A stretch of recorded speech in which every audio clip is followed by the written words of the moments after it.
നമ്മുടെ Vatican council പഠന പരമ്പരയുടെ പുതിയ ക്ലാസ്സിലേക്ക് നമ്മൾ പ്രവേശിക്കുകയാണ്. നമ്മൾ പഠിച്ചുകൊണ്ടിരിക്കുന്നത് മൂന്നാമത്തെ ഡോക്യുമെന്റ് ആണ്. ആദ്യം നമ്മൾ ലൂമൻ ജെൻസിയം തിരുസഭയുടെ ആത്മാവബോധത്തെക്കുറിച്ച് പഠിച്ചു. രണ്ടാമത് നമ്മൾ വിശുദ്ധ ഗ്രന്ഥത്തെക്കുറിച്ച് പഠിച്ചു. രണ്ടും ഡോഗ്മാറ്റിക് കോൺസ്റ്റിറ്റ്യൂഷൻസ് ആണ്.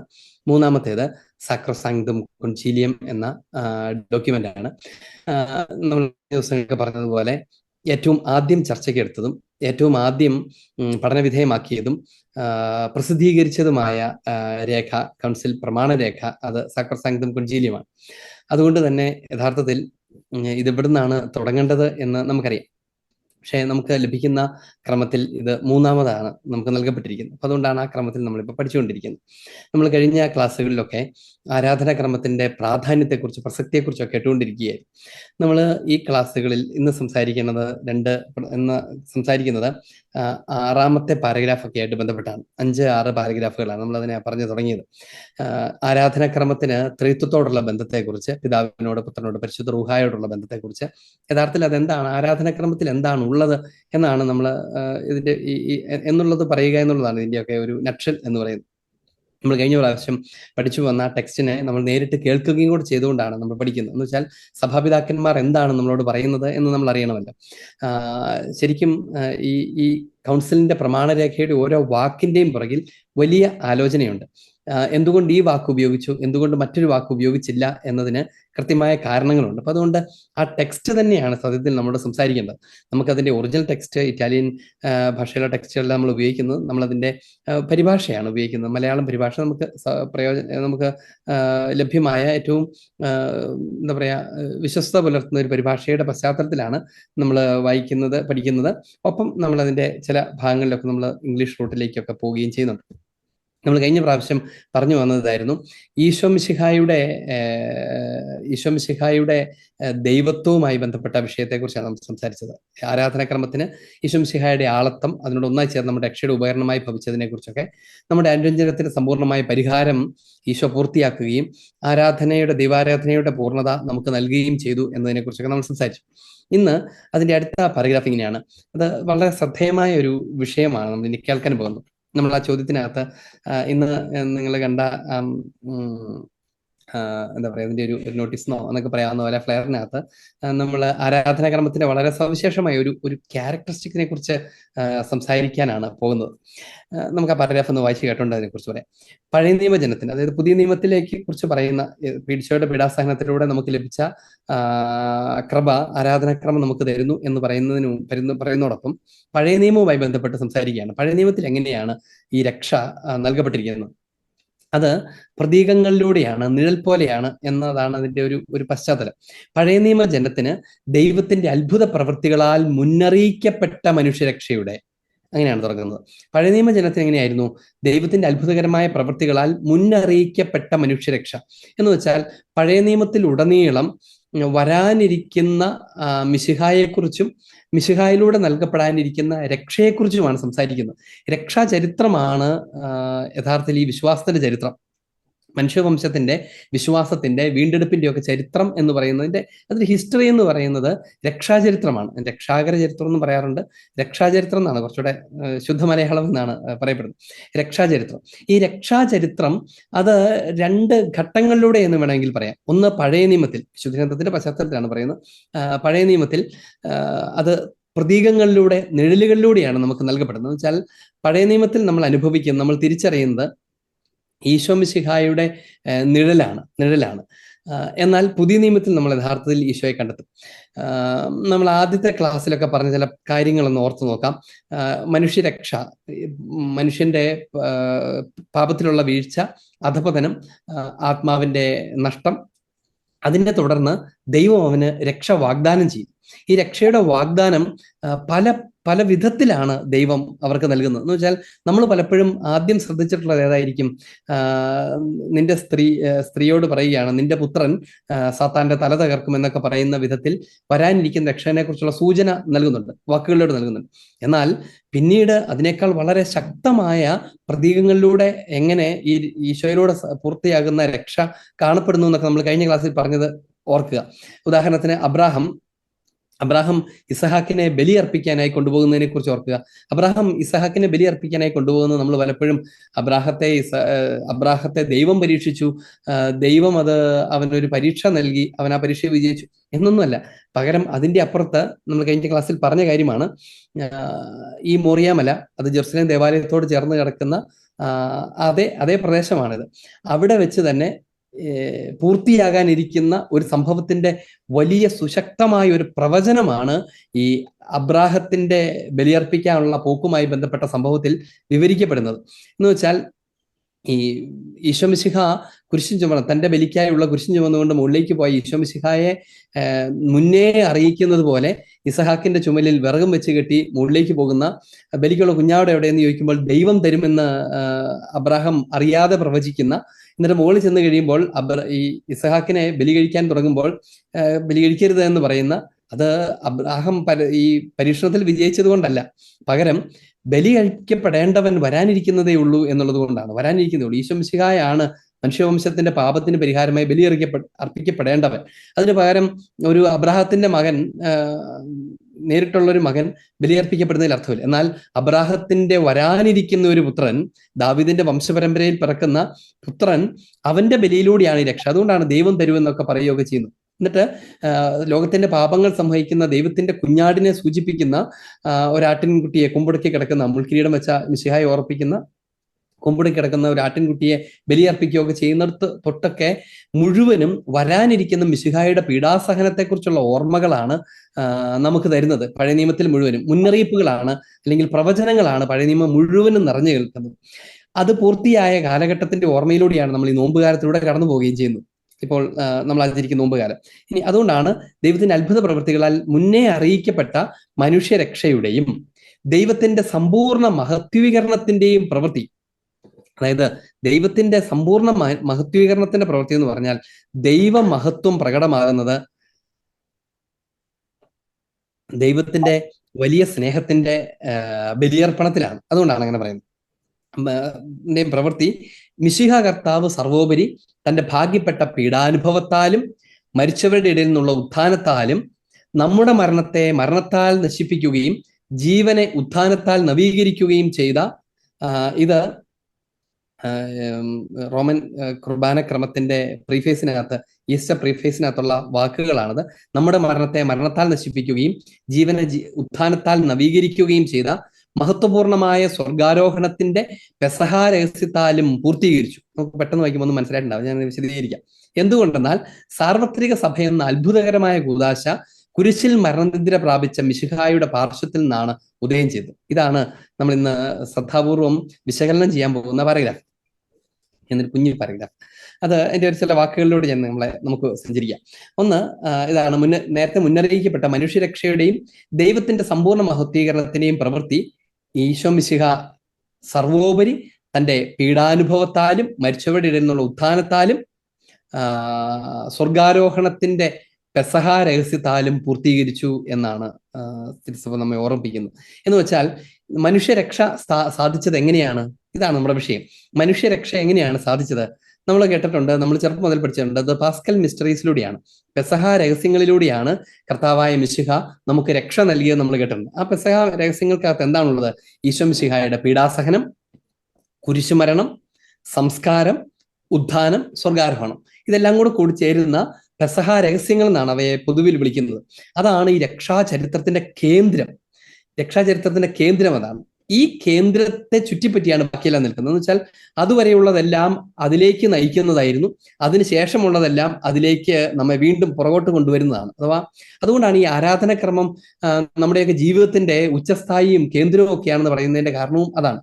ഈശോ മിശിഹായുടെ പീഡാസഹന, കുരിശുമരണ, സംസ്കാര, ഉത്ഥാന, സ്വർഗാരോഹണ രഹസ്യങ്ങൾ, പെസഹ രഹസ്യങ്ങൾ എന്നോ പാസ്കൽ മിസ്റ്ററീസ് എന്നൊക്കെ വിളിക്കപ്പെടുന്ന ആ പെസഹ രഹസ്യങ്ങളാണ് മിശിഹ നമുക്ക് തരുന്ന ഏറ്റവും വലിയ ദാനം. അതാണ് അവിടുത്തെ രക്ഷാകര ധർമ്മം. ഈശോ അങ്ങനെയാണ് നമുക്ക് രക്ഷ തരുന്നത്. നമുക്കറിയാവുന്നതാണ്. നമ്മുടെ കർത്താവായ ഈശോ മിശിഹായുടെ ആത്മബലിയിലാണ് നമുക്ക് രക്ഷ നൽകപ്പെടുന്നത് എന്ന് നമ്മൾ പഠിച്ചിട്ടുണ്ട്. ഇനി എന്തിനാണ് ഇത്രയും പ്രാവശ്യം ഇത് ആവർത്തിച്ച് പറഞ്ഞത്? ഇതിന് മിശിഹായുടെ പ്രാർത്ഥനയുമായി വലിയ ബന്ധമുണ്ട്. ആരാധനാക്രമം പ്രാർത്ഥനയാണ് എന്ന് നമുക്കറിയാം. എന്താണ് ഈ പ്രാർത്ഥന? നമ്മൾ ഇന്ന് വായിച്ചു കേട്ട ഭാഗം ആരാധനാക്രമത്തിന്റെ അന്തസ്സത്തെക്കുറിച്ച് പറയുന്നതാണ്, പ്രാർത്ഥനയെക്കുറിച്ച് പറയുന്നതാണ്. കഴിഞ്ഞ എപ്പിസോഡിൽ, കഴിഞ്ഞ ക്ലാസ്സിൽ നമ്മൾ ആദ്യം സംസാരിച്ചത് എന്താണെന്ന് ഓർക്കുന്നുണ്ടോ? അത് ഈശോ മിശിഹായുടെ പ്രാർത്ഥനയെക്കുറിച്ച് പറഞ്ഞുകൊണ്ടാണ്. കാരണം എന്താണ്? ആരാധനാക്രമം, ദൈവാരാധന, അത് അതിൽ തന്നെ പ്രാർത്ഥനയാണ്. സഭയുടെ വലിയ പ്രാർത്ഥനയാണ്, സഭയുടെ ഔദ്യോഗിക പ്രാർത്ഥനയാണ്, ആധികാരികമായ പ്രാർത്ഥനയാണ്. സഭയുടെ പ്രാർത്ഥനയുടെ അന്തസത്തയാണ് ഈ ആരാധനാക്രമം എന്ന് നമുക്ക് അറിയാവുന്നതേ ഉള്ളൂ. ഈ അന്തസത്തയായിരിക്കുന്ന ആരാധനാക്രമം ഏത് പ്രകാരത്തിലാണ് പ്രാർത്ഥനയായിരിക്കുന്നത് എന്നതിനെ കുറിച്ചാണ് നമ്മൾ സംസാരിക്കാൻ പോകുന്നത്. ആരാധനാക്രമത്തിന്റെ കേന്ദ്രം എന്താണ്, ആരാധനാക്രമത്തിന്റെ ഉള്ളിലുള്ളത് എന്താണ് എന്ന് നമ്മൾ പഠിച്ചിട്ടുണ്ട്. നമ്മൾ കഴിഞ്ഞ ദിവസങ്ങളിലൊക്കെ സംസാരിച്ചു. ആരാധനാക്രമത്തിന്റെ ഉള്ളിലുള്ളത് ഈശോ മിശിഹായുടെ പീഡാസഹനെ കുറിച്ച് പറഞ്ഞ ഉദ്ധാന രഹസ്യങ്ങളാണ്. അതുവഴിയാണ് ഈശോ നമ്മളെ വീണ്ടെടുത്തത്. ആ വീണ്ടെടുപ്പാണ് നമ്മൾ ആരാധനാക്രമത്തിലൂടെ സ്വീകരിക്കുന്നത്. ഇതാണ് നമ്മൾ ഈ കഴിഞ്ഞ ക്ലാസ്സുകളിലൊക്കെ പലതവണ പറഞ്ഞ ഒരു കാര്യം. കർത്താവ് നമുക്ക് തന്ന രക്ഷ നമ്മൾ സ്വീകരിക്കുന്നത് ആരാധനാക്രമത്തിലാണ്. എന്ന് വെച്ചാൽ ഈ ആരാധനാക്രമം ഇല്ലെങ്കിൽ നമുക്ക് സ്വീകരിക്കാനാവില്ല. കർത്താവ് നമുക്ക് വേണ്ടി പീഡ സഹിച്ചു, അവിടുന്ന് നമുക്ക് വേണ്ടി മരിച്ചു, അവിടുന്ന് നമ്മളെ രക്ഷിക്കാൻ ആഗ്രഹിക്കുന്നു, അവിടുന്ന് ഈ രക്ഷ നമുക്ക് തരുന്നു. അത്രയും ദൈവത്തിന് ചെയ്യാൻ പറ്റും. ഇനി നമ്മൾ സ്വീകരിക്കണമല്ലോ. യുഗാന്ത്യം വരെ ഉള്ള മനുഷ്യർക്ക് അത് സ്വീകരിക്കാനുള്ള സാധ്യത ഉണ്ടാകണമല്ലോ. ഇനി ഇതെങ്ങനെയാണ് ഈ സാധ്യത നമുക്ക് തരുന്നത്?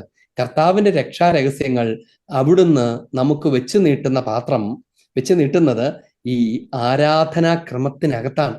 ഇതിനെയാണ് നമ്മൾ സ്വീകരിക്കുന്നത്, ഇതാണ് നമ്മൾ ഉൾക്കൊള്ളുന്നത്, ഇതാണ് നമ്മൾ സ്വീകരിക്കുക. എന്ന് വെച്ചാൽ ഈ രക്ഷാരഹസ്യങ്ങൾ ആരാധനാക്രമം ഇല്ല എങ്കിൽ നമുക്ക് അന്യമായ ഒരു കാര്യമാണ്. ചരിത്രത്തിൽ വർഷങ്ങൾക്ക് മുൻപ് നടന്ന കർത്താവിന്റെ ഒരു കുരിശുമരണം, അവിടുത്തെ ഒരു പീഡാസഹനം, അത്രയേ ഉള്ളൂ. ചരിത്രത്തിൽ മറ്റനേകം കാര്യങ്ങൾ സംഭവിച്ചിട്ടുള്ളതുപോലെ ഒരു നാളിൽ കർത്താവായ മിശിഹായി നമുക്ക് വേണ്ടി കുരിശിൽ മരിച്ചോ, ഓ ശരി, നമുക്ക് വേണ്ടി മരിച്ചു അല്ലേ എന്ന് പറയാനേ നമുക്കുള്ളൂ. എന്നാൽ നമുക്കത് എങ്ങനെയാണ് സംലഭ്യമാകുന്നത്? നമ്മൾ എങ്ങനെയാണ് അതിനെ കണ്ടുമുട്ടുന്നത്? നമ്മൾ എങ്ങനെയാണ് അത് അനുഭവിക്കുന്നത്? എങ്ങനെയാണ് ഈ പരിത്രാണ രഹസ്യത്തിന്റെ ഫലങ്ങൾ നമ്മൾ സ്വീകരിക്കുന്നത്? നമുക്ക് എങ്ങനെയാ അത് കിട്ടണേ? എങ്ങനെയാ കിട്ടണമെന്ന് ചോദിച്ചാൽ കിട്ടാനുള്ള മാർഗം, ഏകമാർഗം അത് ആരാധനാക്രമമാണ് എന്നതാണ്. അപ്പൊ അതുകൊണ്ട് കഴിഞ്ഞ ക്ലാസ്സിൽ നമ്മൾ കർത്താവിന്റെ പ്രാർത്ഥനയെക്കുറിച്ച് പറഞ്ഞു. ഈ ആരാധനാക്രമം യഥാർത്ഥത്തിൽ പ്രാർത്ഥന തന്നെയാണ്. മിശിഹായുടെ ശരീരത്തിലായിരുന്നു കൊണ്ട് പിതാവിനോട്, ത്രിത്വത്തോട് നമ്മൾ നടത്തുന്ന സംഭാഷണമാണ്, അല്ലെങ്കിൽ ആ കൂട്ടായ്മയിലായിരിക്കലാണ് ആരാധനാക്രമം. ആയിരിക്കലാണ് എന്ന് വെച്ചാൽ അതുകൊണ്ടാണ് ഈ ആരാധനാക്രമം എപ്പോഴും സ്തുതിയാണ്, കൃതജ്ഞതയാണ്, ആരാധിക്കലാണ് എന്നൊക്കെ പറയുന്നതിന്റെ കാരണം എന്താണ്? ദൈവത്തോടുള്ള ആരാധന എന്ന് പറഞ്ഞ സത്യത്തിൽ എന്താ? അവിടുത്തെ സംഭാഷണമാണ്. അവിടുത്തെ സംഭാഷണം എന്ന് പറയുന്നതാണ് സ്നേഹത്തിന്റെ പ്രകടനമാണ്. അവിടുത്തോട് കൂടെ ആയിരിക്കലാണ്, ബന്ധത്തിലായിരിക്കലാണ്. അപ്പം ഒരു ഗാഡ് ഹ്യൂമൻ, ഒരു ഡിവൈൻ ഹ്യൂമൻ കമ്മ്യൂണിയൻ എന്ന് പറയുന്നത് ആ കമ്മ്യൂണിക്കേഷനാണ്. ആ കമ്മ്യൂണിക്കേഷൻ യഥാർത്ഥത്തിൽ ദൈവാരാധനയാണ്. ഇത് നമ്മളെ ഓർപ്പിക്കുകയൊക്കെ ആണ് ചെയ്യുന്നത്. നമ്മൾ കഴിഞ്ഞ ക്ലാസ്സിൽ സംസാരിച്ചത് ഓർക്കുക. ഈശോ മിശിഹ തന്റെ പിതാവിനോട് പ്രാർത്ഥിക്കുന്നു, പരസ്യമായി ഉറക്കെ പ്രാർത്ഥിക്കുന്നു. അവരും കൂടെ കേൾക്കെ അവരെ കൂടെ കൂട്ടിച്ചേർത്തുകൊണ്ട് പ്രാർത്ഥിക്കുന്നു. പിതാവെ, അങ്ങും ഞാനും ഒന്നായിരിക്കുന്നത് പോലെ ഇവരും എന്നൊക്കെ പറഞ്ഞും, ഇവരും എന്നിൽ ഒന്നായിരിക്കുന്നു എന്നൊക്കെ പറഞ്ഞും ഒക്കെ ഈശോ തന്റെ പിതാവിനോട്, എന്ന് വെച്ചാൽ കർത്താവ് തന്റെ ആരാധനയിൽ അവരെ പങ്കുചേർത്തു. അവരെ അന്ന് മുതൽ ഇന്ന് വരെ പരിശുദ്ധ മാമോസ സ്വീകരിച്ച നമ്മെ ഉൾപ്പെടെ അവിടുന്ന് തന്റെ പ്രാർത്ഥനയിൽ പങ്കുചേർക്കുകയാണ്. പ്രാർത്ഥനയിൽ എന്ന് പറഞ്ഞാൽ പിതാവിനോടുള്ള സംസർഗത്തിൽ, പിതാവിനോടുള്ള സംഭാഷണത്തിൽ, പിതാവിനോടുള്ള കൂട്ടായ്മയിൽ നമ്മെ പങ്കുചേർക്കുന്നത് ഈ ആരാധനാക്രമത്തിൽ. അപ്പം അതിൽ നിന്ന് വിട്ടു നിൽക്കുന്ന ഒരാൾക്ക് ഈ കൂട്ടായ്മയില്ല. ഇതാണ് അതിന്റെ പ്രധാനപ്പെട്ട പ്രശ്നം. കൂട്ടായ്മയാണ് നമുക്ക് നഷ്ടപ്പെടാൻ പോകുന്നത് എന്ന് നമ്മൾ അറിഞ്ഞിരിക്കണം. ഇനി നമുക്ക് ഇന്ന് വളരെ പ്രധാനപ്പെട്ട ഒരു ടെക്സ്റ്റ് വിശുദ്ധ ഗ്രന്ഥത്തിൽ നിന്ന് വായിച്ചാലാണ് നമുക്ക് ഈ ഭാഗം വിശദമാകുള്ളൂ, വിശദീകരിക്കാനായിട്ട് പറ്റുള്ളൂ. അത് ലൂക്കായുടെ സുവിശേഷത്തിൽ 22-ാമത്തെ അധ്യായത്തിൽ നിന്നാണ്. വിശുദ്ധ ലൂക്കായുടെ സുവിശേഷം 22-ാമത്തെ അധ്യായമാണ്. അതില് ഈ പറഞ്ഞ കാര്യങ്ങളെല്ലാം ഉൾച്ചേർന്നിരിക്കുന്ന ഒരു ഭാഗം നമ്മൾ കാണും. ഒരു പക്ഷേ വിശുദ്ധ ഗ്രന്ഥത്തിന്റെ സെന്റർ പില്ലർ എന്ന് പറയാവുന്ന ഒരു വാചകം എടുക്കുകയാണെങ്കിൽ, ഒരു വചനഭാഗം എടുക്കുകയാണെങ്കിൽ, അതിപ്പോൾ നമ്മൾ വായിക്കാൻ പോകുന്ന സുവിശേഷ ഭാഗം എന്ന് വെച്ചാൽ മുഴുവൻ സുവിശേഷത്തിന്റെ, വിശുദ്ധ ഗ്രന്ഥത്തിന്റെ ഒരു സെന്റർ പില്ലർ നമ്മൾ എടുക്കാൻ ശ്രമിക്കുക, ഒരു വാചകത്തെ അതിന്റെ നടുക്ക് നിർത്താൻ ശ്രമിക്കുകയാണെന്ന് വിചാരിച്ചു. അതിപ്പോൾ നമ്മൾ വായിക്കാൻ പോകുന്ന സുവിശേഷ ഭാഗത്തിനുള്ളിൽ കാണും. അത് നമുക്ക് സുപരിചിതമായ ഈശോ മിശിഹായുടെ ഗത്സമനിയിലെ പ്രാർത്ഥനയാണ്. ഈശോ മിശിഹായുടെ ഗത്സമനിയിലെ പ്രാർത്ഥനയാണ്. നമ്മൾ ഇത്ര നേരം പറഞ്ഞ ഒരു ബന്ധം പിടികിട്ടുണ്ടാവും. ആരാധനാക്രമം എന്ന് പറയുന്നത് സഭയുടെ ഔദ്യോഗികമായ പ്രാർത്ഥനയാണ്. അത് മിശിഹായിൽ തന്നെ നമ്മൾ പങ്കുചേർന്നുകൊണ്ടുള്ള മിശിഹായുടെ പ്രാർത്ഥനയാണ്, അഥവാ മിശിഹായുടെ പ്രാർത്ഥന നമ്മുടെ പങ്കുചേരലാണ്. അങ്ങനെയാണെങ്കിൽ മിശിഹായുടെ പ്രാർത്ഥന എന്താണ്, ഏത് തരത്തിലാണ് ആ പ്രാർത്ഥന എന്ന് അറിയലാണല്ലോ ആരാധനാക്രമത്തിന്റെ ഉള്ളർത്ഥം അറിയൽ. അതാണ് നമ്മളിപ്പോൾ കേൾക്കാൻ പോകുന്നത്. വിശുദ്ധ ലൂക്കായുടെ സുവിശേഷം 22-ാമത്തെ അധ്യായം 39 മുതലുള്ള ആ പാരഗ്രാഫ് വായിക്കാമോ? അവൻ പുറത്തു വന്ന് പതിവ് പോലെ ഒലിവ് മലയിലേക്ക് പോയി. ഈശോ മിശിഹ പുറത്തു വന്ന് എപ്പോഴാണ് ഈശോ മിശിഹ അത് എന്തിനു ശേഷമാണെന്ന് അറിയാമോ? അവിടുന്ന് വിശുദ്ധ കുർബാന സ്ഥാപിച്ചതിന് 22-ാമത്തെ അധ്യായത്തിൽ അതിനു മുമ്പ് എന്തൊക്കെ നടക്കുന്നു എന്ന് നോക്കണേ. ഈശോ വിശുദ്ധ കുർബാന സ്ഥാപിക്കുന്നു, ഈശോയെ വധിക്കാനുള്ള ഗൂഢാലോചന നടക്കുന്നു. അത് കഴിഞ്ഞിട്ട് 14-ാമത്തെ തിരുവചനം മുതൽ പുതിയ ഉടമ്പടിയെക്കുറിച്ച് അവിടുന്ന് പഠിപ്പിക്കുന്നു. വിശുദ്ധ കുർബാന സ്ഥാപനം ത്തെക്കുറിച്ചുള്ള വിവരണം അതിനകത്ത് കൊടുക്കുന്നു. അത് കഴിയുമ്പോൾ പിന്നെ ഇവര് വന്നിട്ട് ഈ അപ്പസ്തോലന്മാര് അന്ന് പരിശുദ്ധാത്മാവെ സ്വീകരിക്കുന്നതിന് മുൻപുള്ള ഈ ശ്ലീഹന്മാർ ഈ പരിശുദ്ധ കുർബാന സ്ഥാപനം കഴിഞ്ഞിട്ടും തങ്ങളിൽ ആരാണ് വലിയവൻ എന്നതിനെ കുറിച്ചൊക്കെ തർക്കിക്കുന്നു. പത്രോസ് ഈശോയെ ഒറ്റിക്കൊടുക്കുമെന്ന് ഈശോ ഓർപ്പിക്കുന്നു. ഇതൊക്കെ എന്താണെന്ന് അറിയാമോ? അത് കർത്താവ് തന്നെ മുന്നേ ബലിയായി അർപ്പിക്കുകയാണ്. തന്റെ ശരീരവും രക്തവും അപ്പവും വീഞ്ഞുമായി പകർത്തി അവർക്ക് നൽകിക്കൊണ്ട് കർത്താവ് തന്റെ ബലിയെ അവർക്ക് കൊടുക്കുകയാണ്. പക്ഷേ അതിന്റെ ഏറ്റവും വേദനാജനകമായ കാര്യം, അത് സ്വീകരിക്കുന്നവർ അത് സ്വീകരിച്ചുകൊണ്ടിരിക്കുന്നവർ അവിടുത്തെ തിരിച്ചറിയുന്നില്ല എന്നാണ്. എന്നുവെച്ചാൽ അത് അവരിൽ മാറ്റം പോലും വരുത്തുന്നില്ല പ്രകടമായ വിധത്തിൽ. കാരണം അപ്പോഴും അവർ തർക്കിച്ചുകൊണ്ടിരിക്കുന്ന എന്തിനെ കുറിച്ചാണ്? നമ്മൾ ആരാണ് വലിയ ആൾ എന്നതിനെ കുറിച്ചാണ്. കർത്താവ് ദാസനാവുകയും അവിടുന്ന് തന്നെ ബലിയർപ്പിക്കുകയും ചെയ്യുമ്പോഴും അവർ സംസാരിച്ചുകൊണ്ടിരിക്കുന്നത് ഞങ്ങൾ ആരാണ് വലിയവൻ എന്നതിനെ കുറിച്ചാണ്. ഇനി അതും കൊണ്ടും തീരുന്നില്ല എന്ന് പറഞ്ഞാൽ, ഈശോ എന്താണോ അവരെ നാളിതുവരെ പഠിപ്പിച്ചത്, എന്താണോ അവർക്ക് പകർന്നു കൊടുത്തത്, അതിന് ഘടകവിരുദ്ധമായ വിധത്തിൽ അവർ സംസാരിക്കുന്നത് കണ്ടുകൊണ്ടാണ് ഈശോ കുരിശിലേക്ക് പോകുന്നത്, കൊടിയ വേദനയിലൂടെ. അവിടെ തൊട്ടാണ് കർത്താവിന്റെ കൊടിയ വേദന ആരംഭിക്കുക. എന്ന് മാത്രമല്ല, അവര് അതുവരെ പഠിപ്പിച്ചതൊന്നും ഗ്രഹിച്ചില്ല എന്നും, ഒരുപക്ഷെ ഈശോയുടെ ആ ശുശ്രൂഷ മുഴുവനും, പരസ്യജീവിതം മുഴുവനും തന്റെ ആകെ കൂടെയുള്ള സമ്പാദ്യം 12 പേരാണ്, അവര് പോലും തന്റെ ഹൃദയത്തിന് അനുരൂപരായി തീർന്നില്ല എന്നുമുള്ള വേദന കർത്താവിനെ ബാധിക്കുന്നുണ്ട് എന്ന് നമ്മൾ അറിയണം. എന്നിട്ടോ അടുത്തത് പത്രോസിന്റെ കാര്യമാണ്. ആ സംഘത്തിന്റെ തലവൻ, ഭാവിയിൽ മാർപ്പാപ്പയാക്കാനായിട്ട് പോകുന്ന ആ വ്യക്തി, അദ്ദേഹം ഈശോയെ തള്ളിപ്പറയുന്നു. ഒറ്റിക്കൊടുക്കുന്നതിനേക്കാൾ ഭീകരമാണ് തള്ളിപ്പറയുന്നത്. തള്ളിപ്പറയുമെന്നും ഈശോ പറഞ്ഞുകൊണ്ട് പിന്നെ നമ്മൾ കാണുന്ന എന്താണ്?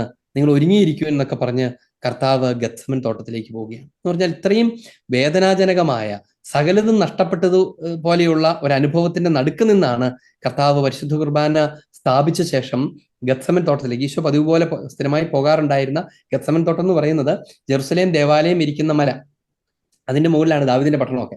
അതിന്റെ താഴ്വാരം ഇങ്ങനെ ഇറങ്ങി വന്നിട്ട് വീണ്ടും ഒരു മല ആരംഭിക്കും.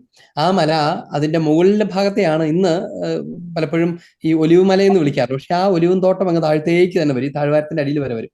അപ്പൊ എന്ന് പറഞ്ഞാൽ, കൃത്യമായി പറഞ്ഞാൽ, ഈശോ കൊല്ലപ്പെടുകയൊക്കെ ചെയ്യുന്ന ജെറുസലേം ദേവാലയത്തിന്റെ മല, ആ മലയുടെ താഴത്തേക്ക് ഇറങ്ങി വരുന്ന താഴ്വാരത്തിന്റെ മറുചെരുവിലാണ് ഈ ഗത്സമൻ തോട്ടമുള്ളത്.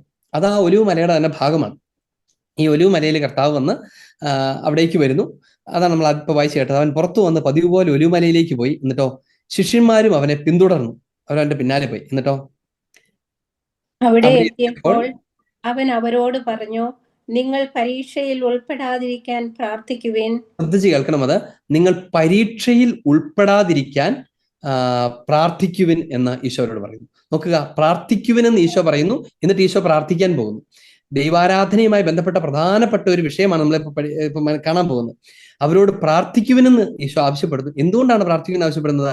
പ്രലോഭനത്തിൽ, പരീക്ഷയിൽ ഉൾപ്പെടാതിരിക്കാൻ പ്രാർത്ഥിക്കുവിൻ. എന്താണ് അതിന്റെ അർത്ഥം? നമ്മൾ പലപ്പോഴും വിചാരിക്കാനെന്നറിയോ, പാപം, പ്രലോഭനമൊക്കെ വരുമ്പം പ്രാർത്ഥിച്ച് പ്രലോഭനത്തെയൊക്കെ ഒഴിവാക്കി വിടുക എന്ന നിസ്സാരമായ അർത്ഥത്തിലാണ് നമ്മൾ ഈ ടെക്സ്റ്റ് വായിച്ചു പോകാറുള്ളത്. ഇനി നമുക്ക് അതിനെക്കുറിച്ച് പറഞ്ഞു വരാം. പരീക്ഷയിൽ ഉൾപ്പെടാതിരിക്കാൻ പ്രാർത്ഥിക്കും. എന്നിട്ട് ഈശോ എന്ത് ചെയ്തു? അവൻ അവരിൽ നിന്ന് ഒരു കല്ലേറു ദൂരം മാറി മുട്ടിന്മേൽ വീണ് പ്രാർത്ഥിച്ചു. ഈശോ അവരോട് പ്രാർത്ഥിക്കാൻ പറഞ്ഞു. അവരവിടുന്ന് പ്രാർത്ഥിക്കുന്നു. ഈശോ അവരിൽ നിന്ന് ദൂരേക്ക് മാറി. കല്ലേറ് ദൂരം എന്ന് പറഞ്ഞാൽ ഒരു കല്ലെറിഞ്ഞാൽ എന്തോരം പോകും എന്ന് പറഞ്ഞൊരു ശരാശരി കണക്കിന്റെ അവിടെ നാട്ടിലെ ഒരു അളവാണ്. ഒരു കല്ലെറിയുന്നിടത്തോളം ദൂരം അങ്ങ് മാറി. ഈശോ കുറച്ചുകൂടെ മുന്നോട്ട് അങ്ങ് പോയി അവരിൽ നിന്ന് മാറി കർത്താവ് അവിടെ ചെന്ന് നിന്നിട്ട് മുട്ടിന്മേൽ വീണ് പ്രാർത്ഥിച്ചു. കർത്താവ് പ്രാർത്ഥിച്ച ആ ഒലിവ് തോട്ടവും ആ തോട്ടത്തിൽ അന്ന് സാക്ഷ്യം വഹിച്ച മരങ്ങളും ഇന്നും അവിടെ നിൽക്കുന്നുണ്ട്. എന്ന് പറയാൻ കാരണം എന്താന്ന് വെച്ചാൽ, ഈ ഗത്സമൻ തോട്ടത്തിൽ നിങ്ങൾ ഇന്ന് ചെന്നാൽ അവിടെ ഏതാണ്ട് 3000-ഓളം വർഷം പഴക്കമുള്ള ഒലിവ് മരങ്ങൾ കാണും. എന്ന് വെച്ചാൽ സ്വാഭാവികമായും ഈശോയുടെ കാലഘട്ടത്തിൽ അവിടെ ഉണ്ടായിരുന്ന ഒരു മരം തന്നെയാണ് അവ. അതിന് നടുക്ക് ഒരു പാറ ഇങ്ങനെ ഉയർന്നു നിൽക്കുന്ന ഒരു പാറയുണ്ട്. അവിടെയാണ് ഈശോ പ്രാർത്ഥിച്ചത് എന്ന് പരമ്പരാഗതമായി കഴിഞ്ഞ അന്നത്തെ കാലം മുതൽ തന്നെ ഇതിങ്ങനെ പാരമ്പര്യമായി കൈമാറ്റം ചെയ്യപ്പെട്ടു പോരുന്നു.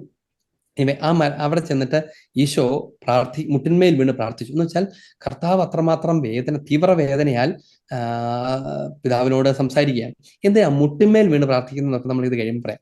മുട്ടിന്മേൽ വീണ് പ്രാർത്ഥിച്ചു. എന്നിട്ടോ എന്താണ് പ്രാർത്ഥിക്കുന്നത്? പിതാവേ, അങ്ങേക്ക് ഇഷ്ടമെങ്കിൽ ഈ പാനപാത്രം എന്നിൽ നിന്ന് അകറ്റണമേ, എങ്കിലും എന്റെ ഹിതമല്ല അവിടുത്തെ ഹിതം നിറവേറട്ടെ. ഇതാണ് അതിന്റെ സെൻട്രൽ പില്ലർ. എന്താണ്? പിതാവെ, അങ്ങേക്ക് ഇഷ്ടമെങ്കിൽ ഈ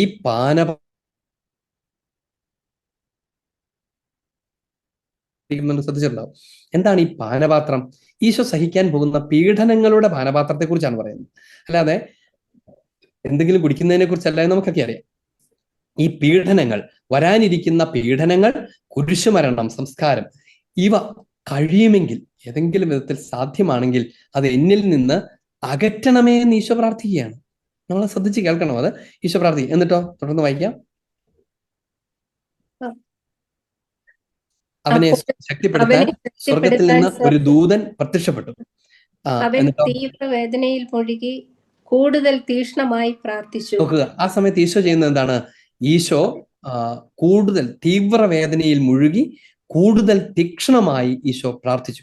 എന്നിട്ടോ ആ വേദനയുടെ കാഠിന്യത്തെ കുറിച്ച് പറയുകയാണ്. അവന്റെ വിയർപ്പ് രക്തത്തുള്ളികൾ പോലെ നിലത്തു വീണു. അവന്റെ വിയർപ്പ് രക്തത്തുള്ളികൾ പോലെ നിലത്തു വീണു എന്ന് വെച്ചാൽ രക്തധമനികളിലൊക്കെ പൊട്ടി ഒഴുകുന്നത് പോലെ തീവ്ര വേദന കൊണ്ട് ഈശോ നിലവിളിച്ച് പ്രാർത്ഥിക്കുന്നു, മുട്ടുമേൽ വീണ് പ്രാർത്ഥിക്കുന്നു. എന്നിട്ടോ അവൻ പ്രാർത്ഥന കഴിഞ്ഞ് എഴുന്നേറ്റ് ശിഷ്യന്മാരുടെ അടുത്ത് വന്നപ്പോൾ അവർ വ്യസന നിമിത്തം തളർന്നുറങ്ങുന്നത് കണ്ടു. ഈശോ പിതാവിനോട് സംസാരിച്ച് അതിനുശേഷം ഈ തീവ്ര വേദനയോടെ തിരിച്ചു വരുമ്പോൾ കാണുന്ന കാഴ്ച എന്താണ്? ഈ കൂടെ ഉണ്ടായിരുന്ന ശിഷ്യന്മാർ, വിശുദ്ധ കുർബാന സ്ഥാപിക്കപ്പെട്ട എൻ്റെ ഓർമ്മയ്ക്കായി നിങ്ങൾ ഇത് ചെയ്യുവനെന്ന് ഈശോ ആരോട് പറഞ്ഞു? അവര് തളർന്ന് ഉറങ്ങുന്നത് കണ്ടു. എന്നിട്ടോ അവൻ അവരോട് ചോദിച്ചു, നിങ്ങൾ ഉറങ്ങുന്നത് എന്ത്? അതിന് മുമ്പ് ഒരു ചെറിയ വാചകമുണ്ട്. അതിങ്ങനെയാണ്. അത് കേൾക്കുമ്പോൾ നമുക്ക് അല്പം സർക്കാസ്റ്റിക് ആയിട്ട് ചിലപ്പോൾ തോന്നാം. എന്താണെന്ന് ചോദിച്ചാൽ വിശുദ്ധ ലൂക്ക എഴുതുകയാണ്, അവർ വ്യസനം നിമിത്തം തളർന്ന് ഉറങ്ങുന്നത് കണ്ടു എന്നാണ് വിശുദ്ധ ലൂക്ക എഴുതുന്നത്. അവര് അലസമായി കിടന്നുറങ്ങി, അല്ലെങ്കിൽ കർത്താവ് പറഞ്ഞൊന്നും മനസ്സിലാക്കാതെ അവർ കിടന്നുറങ്ങി. ഇതൊക്കെയാണ് അതിന്റെ സത്യം. പക്ഷേ വിശുദ്ധ ലൂക്ക എഴുതുകയാണ്. എന്താ പറയാൻ എങ്ങനെ എഴുതുന്നത്? ഒരുപക്ഷെ വിശുദ്ധ ലൂക്കായുടെ ഒരു കമന്റ് ആയിരിക്കും എന്ന് ചിന്തിക്കുന്നതിനകത്ത് വലിയ തെറ്റൊന്നുമില്ല. കാരണം ഇത് രേഖപ്പെടുത്തുന്ന കാലഘട്ടമാകുമ്പോഴേക്കും പരിശുദ്ധ സഭ വളർന്നു, ശ്ലീഹന്മാരൊക്കെ തീക്ഷ്ണതയോടുകൂടെ രക്തസാക്ഷിത്വമൊക്കെ വരിച്ചുകൊണ്ടിരിക്കുന്നു, അവരുടെ നേതൃത്വത്തിൽ സഭ വളർന്നുകൊണ്ടിരിക്കുന്നു.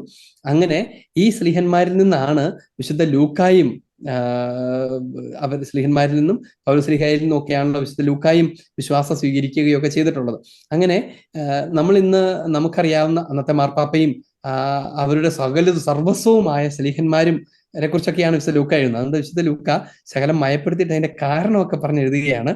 അതിങ്ങനെയാണ്, അവർ വ്യസനം നിമിത്തം തളർന്നുറങ്ങുന്നത് കണ്ടു എന്നാണ്. അവർ ഉറങ്ങുന്നതാണ് കണ്ടത്.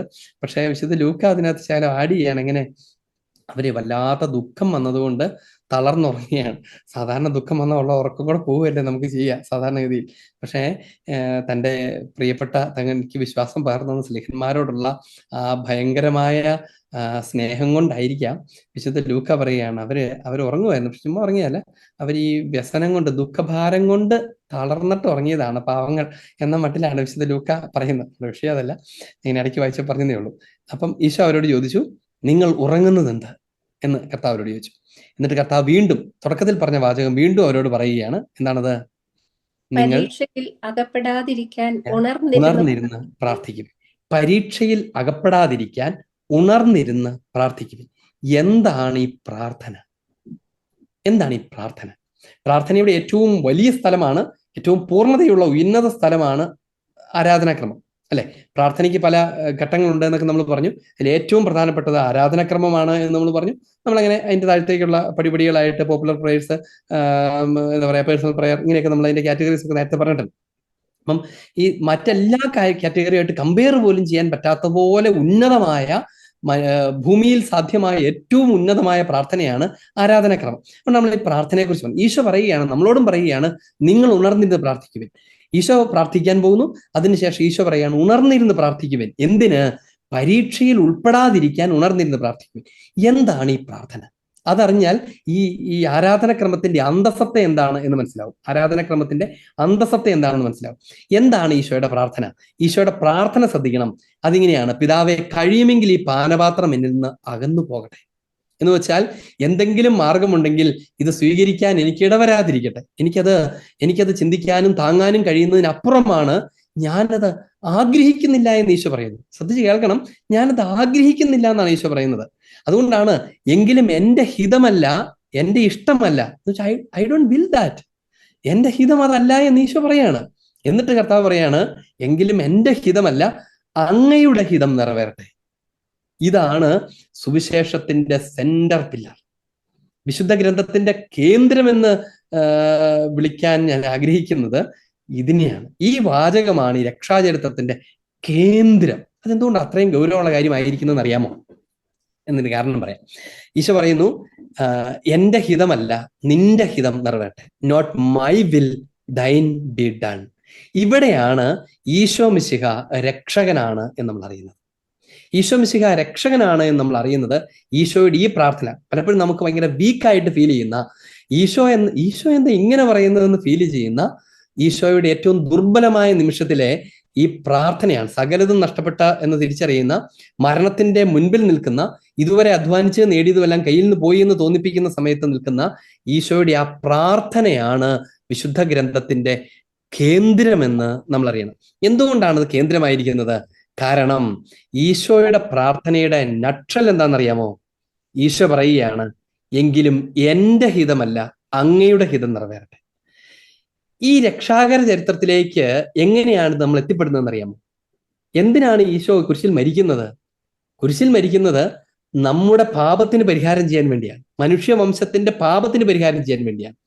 മനുഷ്യവംശം ഉൾപ്പെടുകയും, ആദത്തെക്കുറിച്ച് ഓർക്കുക, പർദീസായിൽ വെച്ച് മനുഷ്യൻ പാപം ചെയ്യുകയും അവൻ പർദീസായിൽ നിന്ന് പുറത്താവുകയും ചെയ്തു. അങ്ങനെ ദൈവസാന്നിധ്യത്തിൽ നിന്ന് പുറത്തായ, ദൈവത്തോടുള്ള ബന്ധത്തെ തന്റെ പാപം മൂലം വിച്ഛേദിച്ച മനുഷ്യനെ വീണ്ടും വീണ്ടെടുക്കാൻ വേണ്ടി ദൈവം താഴത്തേക്ക് ഇറങ്ങി വരുന്നതാണ് നമ്മളിപ്പോൾ ഈ വായിച്ചുകൊണ്ടിരിക്കുന്നതല്ല. ഇനി എന്ത് കാരണത്താലാണ് മനുഷ്യൻ പുറത്തായത്? അവൻ ചെയ്ത പാപം എന്താണ്? പുറകോട്ട് ചിന്തിക്കാം. എന്താണ് അവൻ ചെയ്ത പാപം? അവൻ ചെയ്ത പാപം ഒരു പഴം പറിച്ചു തന്നു എന്നുള്ളതല്ല, അതെന്റെ ഒരു ആലങ്കാരിക അവതരണമാണ്. എന്താണ് ആ പാപം?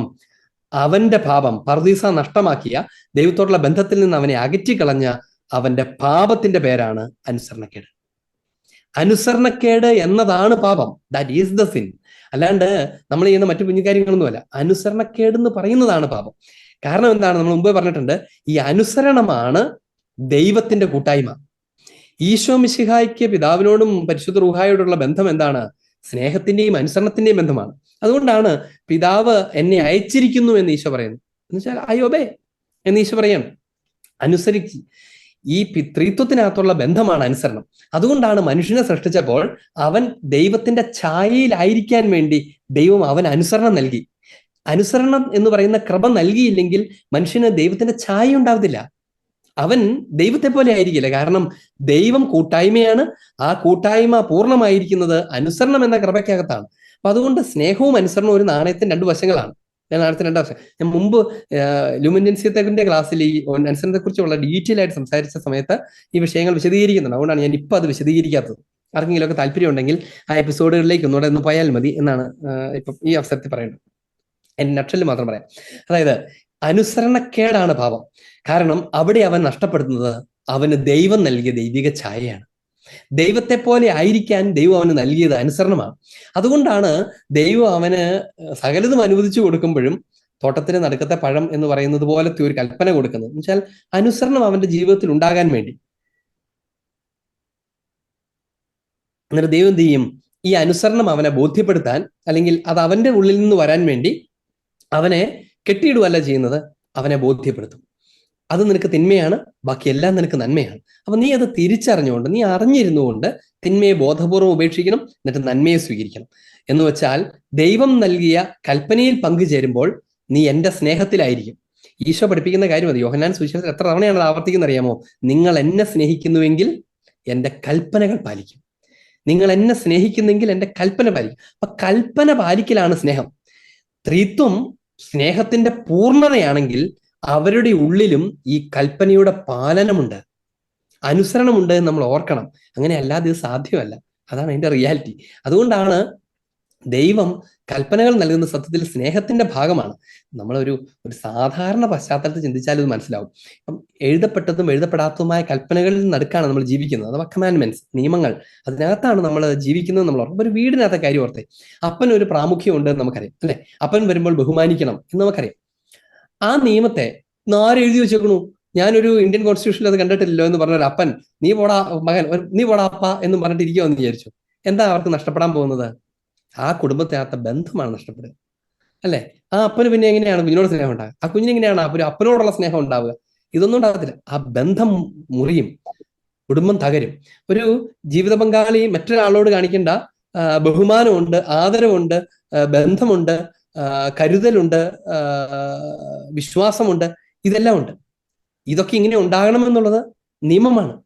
ആ നിയമത്തെ വയലേറ്റ് ചെയ്താൽ കുടുംബം തകരും. അപ്പൊ നിയമത്തിന്റെ പാലനത്തിനകത്താണ് എല്ലാ ബന്ധങ്ങളും നിലനിൽക്കുന്നത് എന്നതാണ് ഇതിന്റെ ഒരു മർമ്മപ്രധാനമായ ഒരു കാര്യം. എല്ലാ ബന്ധങ്ങളും നിലനിൽക്കുന്നത് നിയമത്തിന്റെ പാലനത്തിന്റെ അകത്താണ്.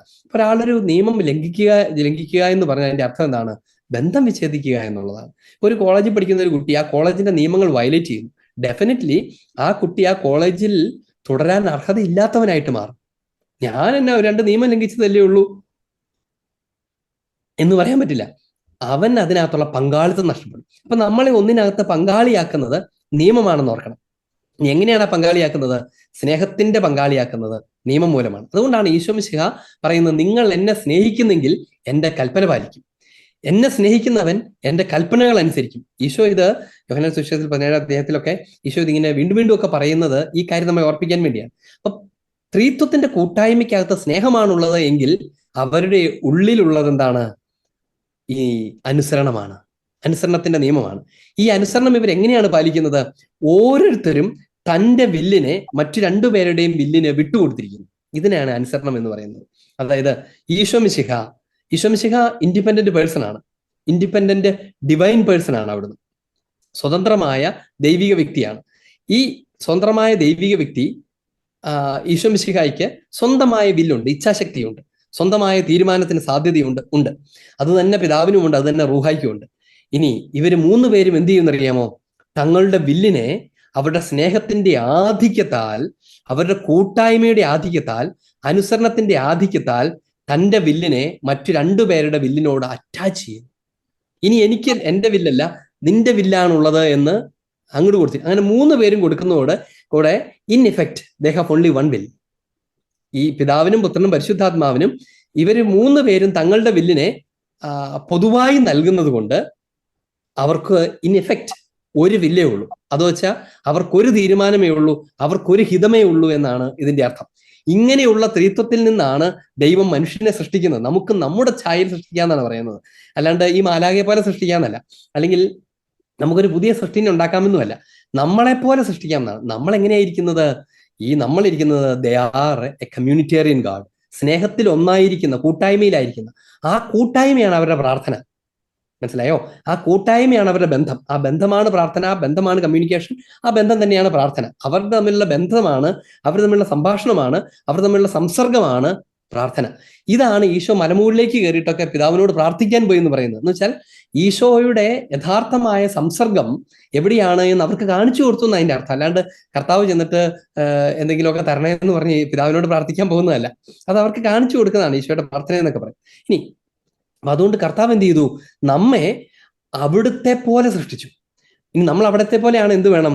നമുക്ക് അനുസരണം വേണം. നമുക്ക് അനുസരണം ഉണ്ടെങ്കിൽ അനുസരണത്തിനകത്ത് നിയമമുണ്ട്, നിയമത്തിനകത്ത് സ്നേഹമുണ്ട്, സ്നേഹത്തിനകത്ത് ബന്ധമുണ്ട്, ബന്ധത്തിൽ കൂട്ടായ്മയുണ്ട്, ദൈവത്തെ പോലെ ആയിരിക്കും.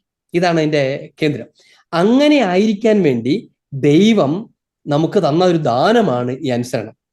അതിനെക്കുറിച്ചാണ് ഈ സാത്താൻ വന്ന് കള്ളം പറയുന്നത്. സാത്താൻ വന്ന് അവനോട് പറയുകയാണ്, നീ ഉണ്ടല്ലോ സത്യത്തിൽ ഇപ്പം ദൈവത്തെ പോലെ അല്ല.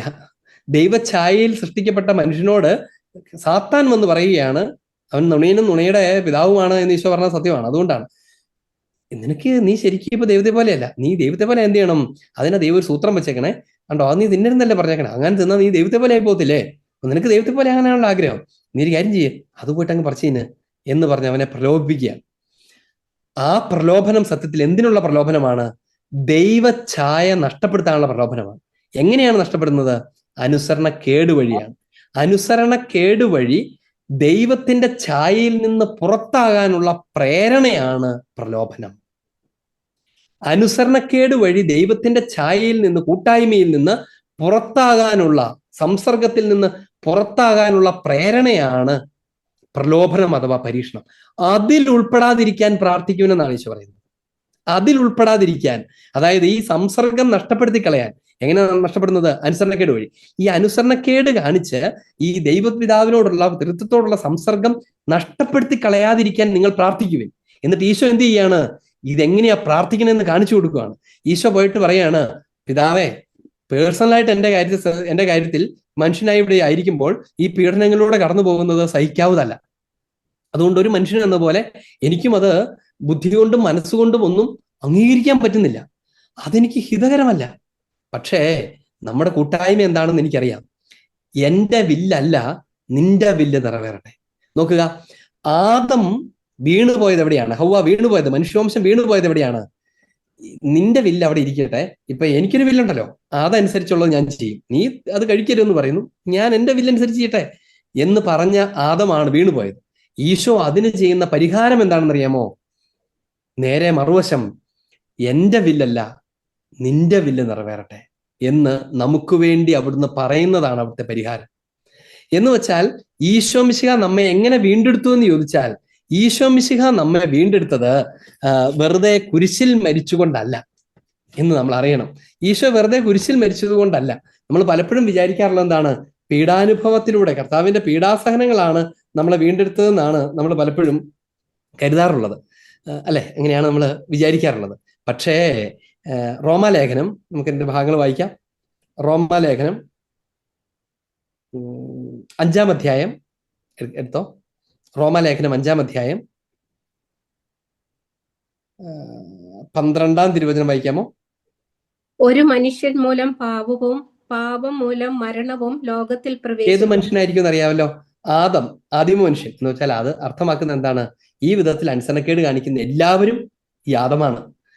ഒരു മനുഷ്യൻ മൂലം പാപം വന്നു, പാപം മൂലം മരണവും ലോകത്തിൽ പ്രവേശിച്ചു.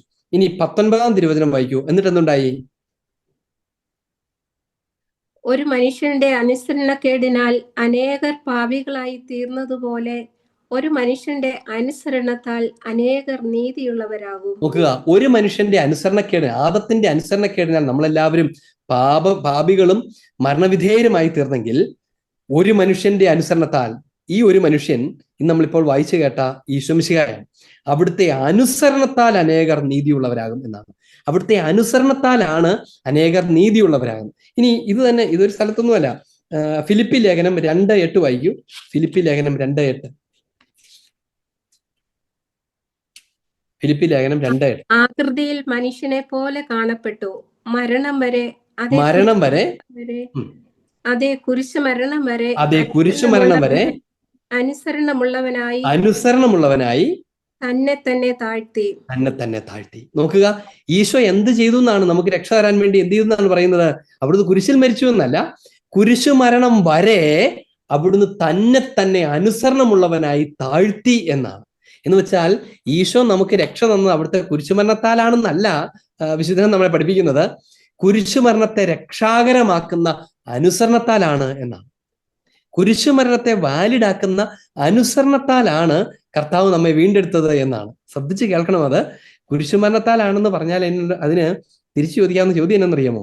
ഈശോ കുരിശിലേക്ക് പോയപ്പോൾ 2 കള്ളന്മാരും കൊടുത്തിട്ടുണ്ടായിരുന്നില്ലേ? ഇവന്മാരും അതുപോലെ തല്ലുമേടിച്ചു, ഇവരും അതുപോലെ തന്നെ രക്തമൊഴുകി, ഇവരും അതുപോലെ തന്നെ അപ്പുറം ഇപ്പുറം കുരിശിൽ കിടന്നു, അവരും അതുപോലെ തന്നെ മരിച്ചു. അങ്ങനെയാണെങ്കിൽ അപ്പുറത്തും ഇപ്പുറത്തും കിടന്ന കള്ളന്മാരെ ഞങ്ങൾക്ക് വേണ്ടി പ്രാർത്ഥിക്കണമെന്ന് നമ്മൾ പ്രാർത്ഥിക്കൂ? അവരുടെ കുരിശുമരണം നമുക്ക് രക്ഷാകരമല്ല. കാരണം എന്താണ്? അവരുടേത് വെറും പീഡകളും കുരിശുമരണമാണ്. ഈശോയുടേതോ അനുസരണമാണ്, അനുസരണത്തിന്റെ ബലിയാണ്. അതുകൊണ്ടാണ് ഹെബ്രായ ലേഖനം 5:8 വായിക്കാമോ? ഹെബ്രായ ലേഖനം 5:8, 5-ാം അധ്യായം 8-ാം തിരുവചനം. ഹീബ്രൂസ് 5:8. പരിപൂർണനാക്കപ്പെട്ടതുവഴി അവൻ തന്നെ അനുസരിക്കുന്നവർക്കെല്ലാം നിത്യരക്ഷയുടെ ഉറവിടമായി. 5:8 വായിച്ചേ. പുത്രനായിരുന്നിട്ടും തന്റെ സഹനത്തിലൂടെ അവൻ അനുസരണം അഭ്യസിച്ചു എന്നാണ്. അങ്ങനെയല്ലേ? 5:8 വായിക്കും. പുത്രനായിരുന്നിട്ടും തന്റെ സഹനത്തിലൂടെ അവൻ അനുസരണം അഭ്യസിച്ചു. എന്നിട്ടോ? പരിപൂർണനാക്കപ്പെട്ടത് വഴി അവൻ തന്നെ അനുസരിക്കുന്നവർക്കെല്ലാം നിത്യരക്ഷയുടെ ഉറവിടമായി. ശ്രദ്ധിച്ചു കേൾക്കണം. പുത്രനായിരുന്നിട്ടും എന്ന് വെച്ചാൽ അവിടുന്ന് പുത്രനാണ്, അവിടത്തേക്ക് അനുസരിക്കേണ്ട ഒരാവശ്യമില്ല. എന്നിട്ടും തന്റെ സഹനത്തിലൂടെ അവൻ അനുസരണം അഭ്യസിച്ചു. അങ്ങനെ പരിപൂർണനാക്കപ്പെട്ടത് വഴി അവൻ തന്നെ അനുസരിക്കുന്നവർക്കെല്ലാം നിത്യരക്ഷയുടെ ഉറവിടമായി. ആർക്കാണ് അവൻ നിത്യരക്ഷയുടെ ഉറവിടമായത്? അനുസരിക്കുന്നവർക്കാണ്, അല്ലാതെ ചുമ്മാ എല്ലാവർക്കും അല്ല, കുർബാനയ്ക്ക് പോകുന്നവർക്കല്ല. അനുസരിക്കുന്നവർക്കെല്ലാം അവൻ നിത്യരക്ഷയുടെ ഉറവയായി. എങ്ങനെയാണത്? അവൻ പുത്രനായിരുന്നിട്ടും തന്റെ സഹനത്തിലൂടെ അനുസരണം അഭ്യസിച്ചു. അപ്പൊ സഹനം ഒരു മീൻസ് ആണ്, കുരിശുമരണം ഒരു മാർഗമാണ്. എന്താണ് ലക്ഷ്യം? ലക്ഷ്യം അനുസരണമാണ്. അനുസരിക്കുന്ന വിധം മാത്രമാണ് കുരിശുമരണം. അതായത് ഈശോ കുരിശുമരണത്താൽ നമ്മൾ രക്ഷിച്ചു എന്നല്ല നമ്മൾ മനസ്സിലാക്കേണ്ടത്. കുരിശുമരണത്തെ കൂടി വാലിഡാക്കുന്ന, കുരിശുമരണത്തെ രക്ഷാകരമാക്കുന്ന അനുസരണം വഴി അവിടുന്ന് ബലിയർപ്പിച്ചു എന്നാണ്. അതുകൊണ്ടാണ് ഞാൻ ഈ പറഞ്ഞത് രക്ഷാകര കർമ്മത്തിന്റെ കേന്ദ്രമാണിത്. എന്ന് വെച്ചാൽ ഈശോയുടെ ബലിയർപ്പണ സത്യത്തിൽ എന്താണ്? അനുസരണമാണ്. എന്ന് വെച്ചാൽ അർത്ഥം എന്താണ്? ഈശോയുടെ പ്രാർത്ഥന ഈ അനുസരണമാണ്. ഈശോയുടെ പ്രാർത്ഥന എന്ന് പറയുന്നത് അനുസരണമാണ്. അതുകൊണ്ടാണ് കർത്താവ് അവരോട് പറയുന്നത്, നിങ്ങളും പാപത്തിൽ വീഴാതിരിക്കാൻ അനുസരണമുള്ളവരായിരിക്കുവിൻ, എൻ്റെ കൂടെ പ്രാർത്ഥിക്കുവിനെന്ന്. ഈശോയുടെ പ്രാർത്ഥന പിതാവിനോടുള്ള ബന്ധമാണ്. ആ ബന്ധം അനുസരണത്തിന്റെ ബന്ധമാണ്. ആ അനുസരണത്തിന്റെ ബന്ധത്തിൽ കൂട്ടുചേരുന്നവർക്കുള്ളതാണ് ഈശോ മിശിഹായുടെ രക്ഷാകര ഫലങ്ങൾ. ഈശോ മിശിഹായുടെ രക്ഷാകര ഫലങ്ങളാണ് ആരാധനാക്രമം. അതുകൊണ്ട് ആരാധനാക്രമത്തിന്റെ അകത്തുള്ളത് എന്താണെന്ന് ചോദിച്ചാൽ അതൊരു അനുസരണം പ്രഖ്യാപിക്കലാണ്. ഈശോ മിശിഹ തന്നെ ഈ ഹെബ്രായ ലേഖനത്തിൽ നമ്മളിപ്പോൾ വായിച്ചതുപോലെ തന്നെ അനുസരിക്കുന്നവർക്കെല്ലാം നിത്യരക്ഷയുടെ ഉപകരണം, ഉറവിടമായി തീർന്നത് തൻ്റെ അനുസരണത്തിലൂടെയാണ്. ആ അനുസരണത്തിലേക്കുള്ള നമ്മളെ പ്രവേശിപ്പിക്കലാണ് അവിടുന്ന് നമ്മളെ പ്രാർത്ഥിക്കാൻ ക്ഷണിക്കുന്നത്. അതുകൊണ്ട് ഈ ആരാധനാക്രമം എന്ന് പറയുന്നത് അത് ഈശോ മിശിഹായോട് ചേർന്ന് നമ്മുടെ അനുസരണം പ്രഖ്യാപിക്കലാണ്. എന്ന് വെച്ചാൽ ഇതിൻ്റെയൊക്കെ നക്ഷല്, ഇതിൻ്റെയൊക്കെ ഹൃദയം എന്താണെന്നറിയാമോ? തിരുസഭയുടെ പരസ്യ ആരാധന കുറച്ച് വാക്കുകളോ പാട്ടുകളോ ഉറക്കെ പാടുന്നതും ചെല്ലുന്നതുമല്ല, ചില റൂബ്രിക്സ് ഉപയോഗിക്കുന്നതുമല്ല. പകരം അതിനെയൊക്കെ രക്ഷാകരമാക്കുന്ന, വാലിഡാക്കുന്ന അനുസരണത്തിന്റെ പ്രഖ്യാപനമാണ്. അതുകൊണ്ട് ഈശോയുടെ പ്രാർത്ഥന അവിടുത്തെ അനുസരണ വാഗ്ദാനമാണെങ്കിൽ, ഈശോയുടെ പ്രാർത്ഥന അനുസരണമാണെങ്കിൽ, ഈശോ ശിഷ്യന്മാരോട് പ്രാർത്ഥിക്കാൻ പറഞ്ഞെങ്കിൽ അനുസരിക്കാൻ പറഞ്ഞു എന്നാണ് അർത്ഥം. അതുകൊണ്ട് പ്രാർത്ഥിക്കുക എന്ന് പറഞ്ഞാൽ ത്രിത്വത്തിന്റെ കൂട്ടായ്മയിലുള്ള പങ്കുചേരലാണ്, അനുസരണത്താലുള്ള പങ്കുചേരലാണ്. ആദത്തിന് നഷ്ടപ്പെട്ടു പോയത് വീണ്ടെടുക്കലാണ് ഈ ആരാധനാക്രമത്തിൽ നടക്കുന്നത്. അതുകൊണ്ട് സിമ്പിളായിട്ട് പറഞ്ഞുണ്ടല്ലോ, ഈ ആരാധനാക്രമത്തിൽ എന്ത് സംഭവിക്കുന്നു എന്ന് ചോദിച്ചാൽ ആദം എവിടെ വീണോ അവിടെ തിരിച്ചു കയറലാണ്. ആദം വീണത്, തൻ്റെ സർവമഹത്വത്തിൽ നിന്ന് പുറത്താക്കപ്പെട്ടത് അനുസരണക്കേടിലാണെങ്കിൽ, മിശിഹ അനുസരണത്തിലൂടെ നമുക്ക് തന്ന ആ വീണ്ടെടുക്കലിനെ ആരാധനാക്രമത്തിൽ അനുസരണം പ്രഖ്യാപിച്ച് നമ്മൾ സ്വീകരിക്കുന്നതാണ്. ഇത് പറഞ്ഞു കഴിഞ്ഞിട്ട് നമ്മൾ ഓർക്കണം, ആരാധനാക്രമം അനുസരണത്തിൻ്റെതാണെങ്കിൽ അനുസരണം എന്ന് പറയുന്ന കാര്യത്തെ മാറ്റി നിർത്തിയിട്ട് എങ്ങനെയാണ് ഒരു മനുഷ്യൻ ആരാധനാക്രമത്തെക്കുറിച്ച് സംസാരിക്കാൻ പറ്റുന്നത്? അതെന്തുമാത്രം വലിയ കോൺട്രഡിക്ഷനായി മാറുമെന്ന് ആലോചിച്ച് നോക്കുക. എന്ന് വെച്ചാൽ അനുസരണക്കേട് കാണിച്ചുകൊണ്ട് ആരാധനാക്രമം അനുഷ്ഠിക്കുക എന്ന് പറയുന്ന കാര്യത്തെക്കുറിച്ച് പറഞ്ഞ് സങ്കല്പിച്ച് നോക്കിക്കേ. ഉദാഹരണത്തിന് മെത്രാന്റെ പേര് പറയണം എന്നതിന്റെ നിയമമാണ്. അതെനിക്ക് മെത്രാനോട് താല്പര്യമില്ല, അതുകൊണ്ട് ഞാൻ മെത്രാന്റെ പേര് പറഞ്ഞു, ചുമ്മാ മെത്രാനെ അങ്ങ് പറയത്തുള്ളൂ എന്ന് പറയുന്നത് പ്രകടമായ അനുസരണക്കേട്. അതെങ്ങനെ ആരാധനാക്രമമായി ഇതിന്റെ ഭാഗമാകും എന്ന് വെച്ചാൽ ആരാധനാക്രമത്തിനെതിരെ ചെയ്യുന്ന കൊടിയ തിന്മയായിട്ട് അത് മാറും. കാരണം ആരാധനാക്രമം എന്ന് പറഞ്ഞാൽ അനുസരണത്തിന്റെ പ്രഖ്യാപനമാണ്. ഈശോ മിശിഹായുടെ രക്ഷാകർമ്മത്തിനകത്തുള്ള പങ്കുചേരലാണ്. ആ രക്ഷാകർമ്മക്രമം എന്ന് പറയുന്നത് അത് ഈ പറഞ്ഞ അനുസരണത്തിൻ്റെതാണ്. അപ്പൊ അതുകൊണ്ട് ആരാധനാക്രമത്തെക്കുറിച്ച് സംസാരിക്കാൻ ഒരാൾക്ക് അവകാശമുണ്ടാകാൻ അയാൾക്ക് അനുസരണത്തിന്റെ കൂട്ടായ്മയുണ്ടായേ മതിയാകും, വിധേയത്വത്തിന്റെ ചൈതന്യം ഉണ്ടായേ മതിയാകും. അതുകൂടാതെ ഒരാൾക്ക് പ്രാർത്ഥിക്കാൻ പറ്റില്ല. ഒരാളെ ദൈവത്തിന്റെ ബന്ധത്തിൽ നിന്ന് പുറത്താക്കുന്നത് അനുസരണക്കേടാണ്. തിരുസഭയോടുള്ള അനുസരണക്കേട്, തിരുസഭയുടെ ക്രമീകരണങ്ങളോടുള്ള അത് ദൈവത്തോടുള്ള അനുസരണക്കേടാണ്. വിശുദ്ധ ഗ്രന്ഥം പഠിപ്പിക്കും, അനുസരണക്കേട് കാണിക്കുന്നവൻ ദൈവത്തിനെതിരെയാണ് അനുസരണക്കേട്. കാരണം എല്ലാ അധികാരവും ദൈവത്തിൽ നിന്ന് വരുന്നു. എല്ലാ അധികാരവും. അതിനകത്ത് വ്യക്തികളൊന്നുമില്ല. നമുക്ക് ഇഷ്ടപ്പെട്ടവർ ഇഷ്ടപ്പെടാത്തവരൊന്നുമില്ല. എന്നോട് താല്പര്യം കാണിക്കുന്നവർ താല്പര്യം കാണിക്കാത്തവരുന്നില്ല. എന്നോട് കാർക്കശ്യം കാണിക്കുന്നവര് എന്നോട് ഔദാര്യം കാണിക്കുന്നവരൊന്നുമില്ല. അധികാരം എല്ലാം ദൈവത്തിൽ നിന്ന് വരുന്നു. സിവിൽ അതോറിറ്റി പോലും ദൈവത്തിൽ നിന്ന് വരുന്നു എന്ന് പറയുമ്പോൾ, എല്ലാ അധികാരവും ദൈവത്തിൽ നിന്ന് വരുന്നു എന്ന് പറയുമ്പോൾ, ദൈവിക അധികാരങ്ങൾ അത് ദൈവത്തിൽ നിന്ന് തന്നെയാണ് വരുന്നത് എന്ന് നമ്മൾ ഓർക്കണം. അതുകൊണ്ട് അത് അനുസരിക്കാനുള്ള കടമയുണ്ട്. അത് നമ്മുടെ തൻ്റെ ഇടം കൊണ്ടും നമ്മുടെ വാക്ചാതുര്യം കൊണ്ടും നമ്മുടെ അഹങ്കാരം കൊണ്ടും മറിച്ചിടാവുന്നതല്ല. പലപ്പോഴും ഈ ആന്തരിക ചൈതന്യമില്ലാത്ത ആളുകൾ അനുസരണക്കേടിന്റെ വാക്കുകൾ വല്ലാതെ പറഞ്ഞുകൊണ്ടിരിക്കും. സഭയെ സ്നേഹിക്കുന്നുവെന്ന് കാണിച്ചുകൊണ്ട് അനുസരണക്കേടിന്റെ വാക്കുകൾ ശക്തമായി സംസാരിച്ചുകൊണ്ടിരിക്കും. അതൊരു പൈശാചിക ഭാവമാണ് എന്ന് ദൈവസ്നേഹത്തോടെ തിരിച്ചറിയണം എന്നാണ് കുറിച്ച് പറയുന്നത്. കുറ്റപ്പെടുത്തലോടെയല്ല, ദൈവസ്നേഹത്തോടെ തിരിച്ചറിയണം. കാരണം അതിനകത്ത് പ്രവർത്തിക്കുന്ന തിന്മ ഒരാളെ സാക്രിലേജിലേക്കാണ് നയിച്ചുകൊണ്ടിരിക്കുന്നത്. ദൈവിക കാര്യങ്ങളെ ആദരവോടെ സമീപിക്കുക എന്ന് പറഞ്ഞാൽ അനുസരണത്തോടെ സമീപിക്കുക എന്നൂടെ എൻ്റെ അർത്ഥം. ഈ സാക്രിലേജ് എന്ന് പറയുന്നത് വിശുദ്ധ രഹസ്യങ്ങളെ അവഹേളിക്കുന്നതാണ്. ഈ ആരാധനാക്രമത്തെ ചിലപ്പോഴൊക്കെ ഉണ്ടല്ലോ, ആരാധനാക്രമം നമ്മൾ കഴിഞ്ഞ ക്ലാസ്സിലൊക്കെ സംസാരിച്ചതുപോലെ അത് അഭിമന്യ പിതാക്കന്മാരുടെ മേൽ നൽകപ്പെട്ടിരിക്കുന്നതാണ്. കാരണം ശൈഹിക പാരമ്പര്യത്തിൽ സ്ലേഹന്മാർക്ക് നൽകിയിരിക്കുന്ന, അവരുടെ പിൻഗാമികളെ പരമേൽപ്പിച്ചിരിക്കുന്ന കാര്യമാണ്. അതിന്റെ മേൽ കൈവയ്ക്കാൻ ആർക്കും അധികാരമില്ല. മെത്രാൻ സംഘത്തിൻ്റെതാണ്. ഒരു പണ്ഡിതനോ ഒരു വൈദികനോ ഒരു ദൈവശാസ്ത്രജ്ഞനോ പോലും അധികാരമില്ല എന്നിരിക്കെ വേറെ ആരെക്കുറിച്ചും അതിനപ്പുറത്ത് പറയേണ്ടതില്ല എന്നുള്ളതാണ്. അതുകൊണ്ട് നമ്മൾ എപ്പോഴും ഓർക്കണം, ഈ അനുസരണത്തിന്റെ ഭാഷ കൂടാതെ ആരാധനാക്രമത്തെക്കുറിച്ച് പറയുന്നവരാരും ദൈവത്തോട് ചേർന്നുള്ളവരല്ല. അവരാരും ആരാധനാക്രമത്തെ ഗ്രഹിച്ചവരുമല്ല. അവരാരും ദൈവജനത്തെ നയിക്കുന്നവരുമല്ല. ദൈവജനം അടിസ്ഥാനപരമായി ആരാധനാ സമൂഹമാണ്. അതുകൊണ്ട് തന്നെ ഈ ആരാധന സമൂഹത്തെ അധിഷ്ഠിതമായിരിക്കുന്ന ഒരു സഭാജീവൻ നയിക്കേണ്ടവരുമാണ്. ഇതിനകത്ത് അതുകൊണ്ട് തന്നെ നമ്മൾ അടുത്ത ക്ലാസ്സിൽ സംസാരിക്കാനുള്ള വിഷയമാണ് ഈ ഈശോ മിശിഹ എവിടെയാണ് സന്നിഹിതനായിരിക്കുന്നതിനെ കുറിച്ച് 7ാമത്തെ പാരാഗ്രാഫിൽ പറയുന്ന ഒരു വാചകം ഇപ്പം നമുക്ക് വായിക്കാം. അന്ന് തന്നെ കുരിശിൽ ബലിയർപ്പിച്ചവൻ തന്നെ ഇന്ന് പുരോഹിതര ശുശ്രൂഷ വഴി അർപ്പിച്ചുകൊണ്ട് കാർമ്മികന്റെ വ്യക്തിത്വത്തിലും അതിലേറെ ദിവ്യകാരുണ്യ സാദൃശ്യങ്ങളിൽ സന്നിഹിതനാകുന്നു. നോക്കിക്കേ, ഈശോ മിശിഹ എവിടെയാണ് സന്നിഹിതനാകുന്നത്? ഇൻഡിപെൻഡന്റ് ആയിട്ട് ആ വിശുദ്ധ കുർബാനയ്ക്കകത്തല്ല. അതിനകത്ത് മാത്രമല്ല, നമ്മൾ പലപ്പോഴും കരുതുന്നത് ഇങ്ങനെയാണ്. പക്ഷേ തിരുസഭ എങ്ങനെയാണത് ബോധ്യപ്പെടുന്നത്? ഈശോ മിശിഹ എങ്ങനെയാണ് പഠിപ്പിച്ചത്? കാർമ്മികന്റെ വ്യക്തിത്വത്തിലും അതിനേക്കാൾ കൂടുതലായി ദിവ്യകാരുണ്യ സാദൃശ്യങ്ങളിലും ഈശോ സന്നിഹിതനാകുന്നു. അപ്പൊ ഈശോ മിശിഹ സന്നിഹിതനാകുന്ന 2 മേഖലകൾ, 2 പില്ലേഴ്സ് ആണ് the person of the priest, person of priest. ഈ പൗരോഹിത്യ വ്യക്തി, ആ വ്യക്തിക്ക് പ്രാധാന്യമുണ്ട്. ഈ നമ്മൾ മറ്റ് ചില മതങ്ങളിലൊക്കെ ഉള്ളതുപോലെ ചില ക്രിയകൾ ചെയ്യാൻ വേണ്ടി ഒരു ജോലിയായി സ്വീകരിച്ചിരിക്കുന്ന ഒരു മനുഷ്യനല്ല അദ്ദേഹം തന്റെ വ്യക്തിത്വത്തിൽ മിശിഹായെ സംവഹിക്കേണ്ടവനാണ്. ആ വ്യക്തിയുടെ വിശുദ്ധി പോലും അതിന് മാനദണ്ഡമല്ല. കാരണം ദൈവം തിരഞ്ഞെടുക്കുകയും ദൈവം വിശുദ്ധീകരിക്കുകയും ദൈവം നൽകുകയും ചെയ്തതാണ്. ഇനി ആ വ്യക്തിക്ക് തിന്മകൾ ഉണ്ടെങ്കിൽ അത് അദ്ദേഹം തന്നിൽ വസിക്കുന്ന മിശിഹായോട് ചെയ്യുന്ന തിന്മയാണ്. അത് മിശിഹായും ആ വ്യക്തിയും തമ്മിലുള്ള കോൺഫ്ലിക്റ്റ് ആണത്. അപ്പൊ അതിന്റെ ശിക്ഷാവിധിയൊക്കെ അദ്ദേഹത്തിനുള്ളതാണ്. പക്ഷേ കർത്താവ് അത് തീരുമാനിച്ചു കഴിഞ്ഞാൽ ഈശോ അതിൽ നിലനിൽക്കും. അപ്പൊ അതുകൊണ്ടാണ് എക്സ് ഒപ്ര ഒപ്രാത്തി എന്നൊക്കെ നമ്മൾ പഠിക്കുന്നു പറഞ്ഞാൽ നമുക്ക് പിന്നീട് പഠിക്കാനുള്ളതാണ്.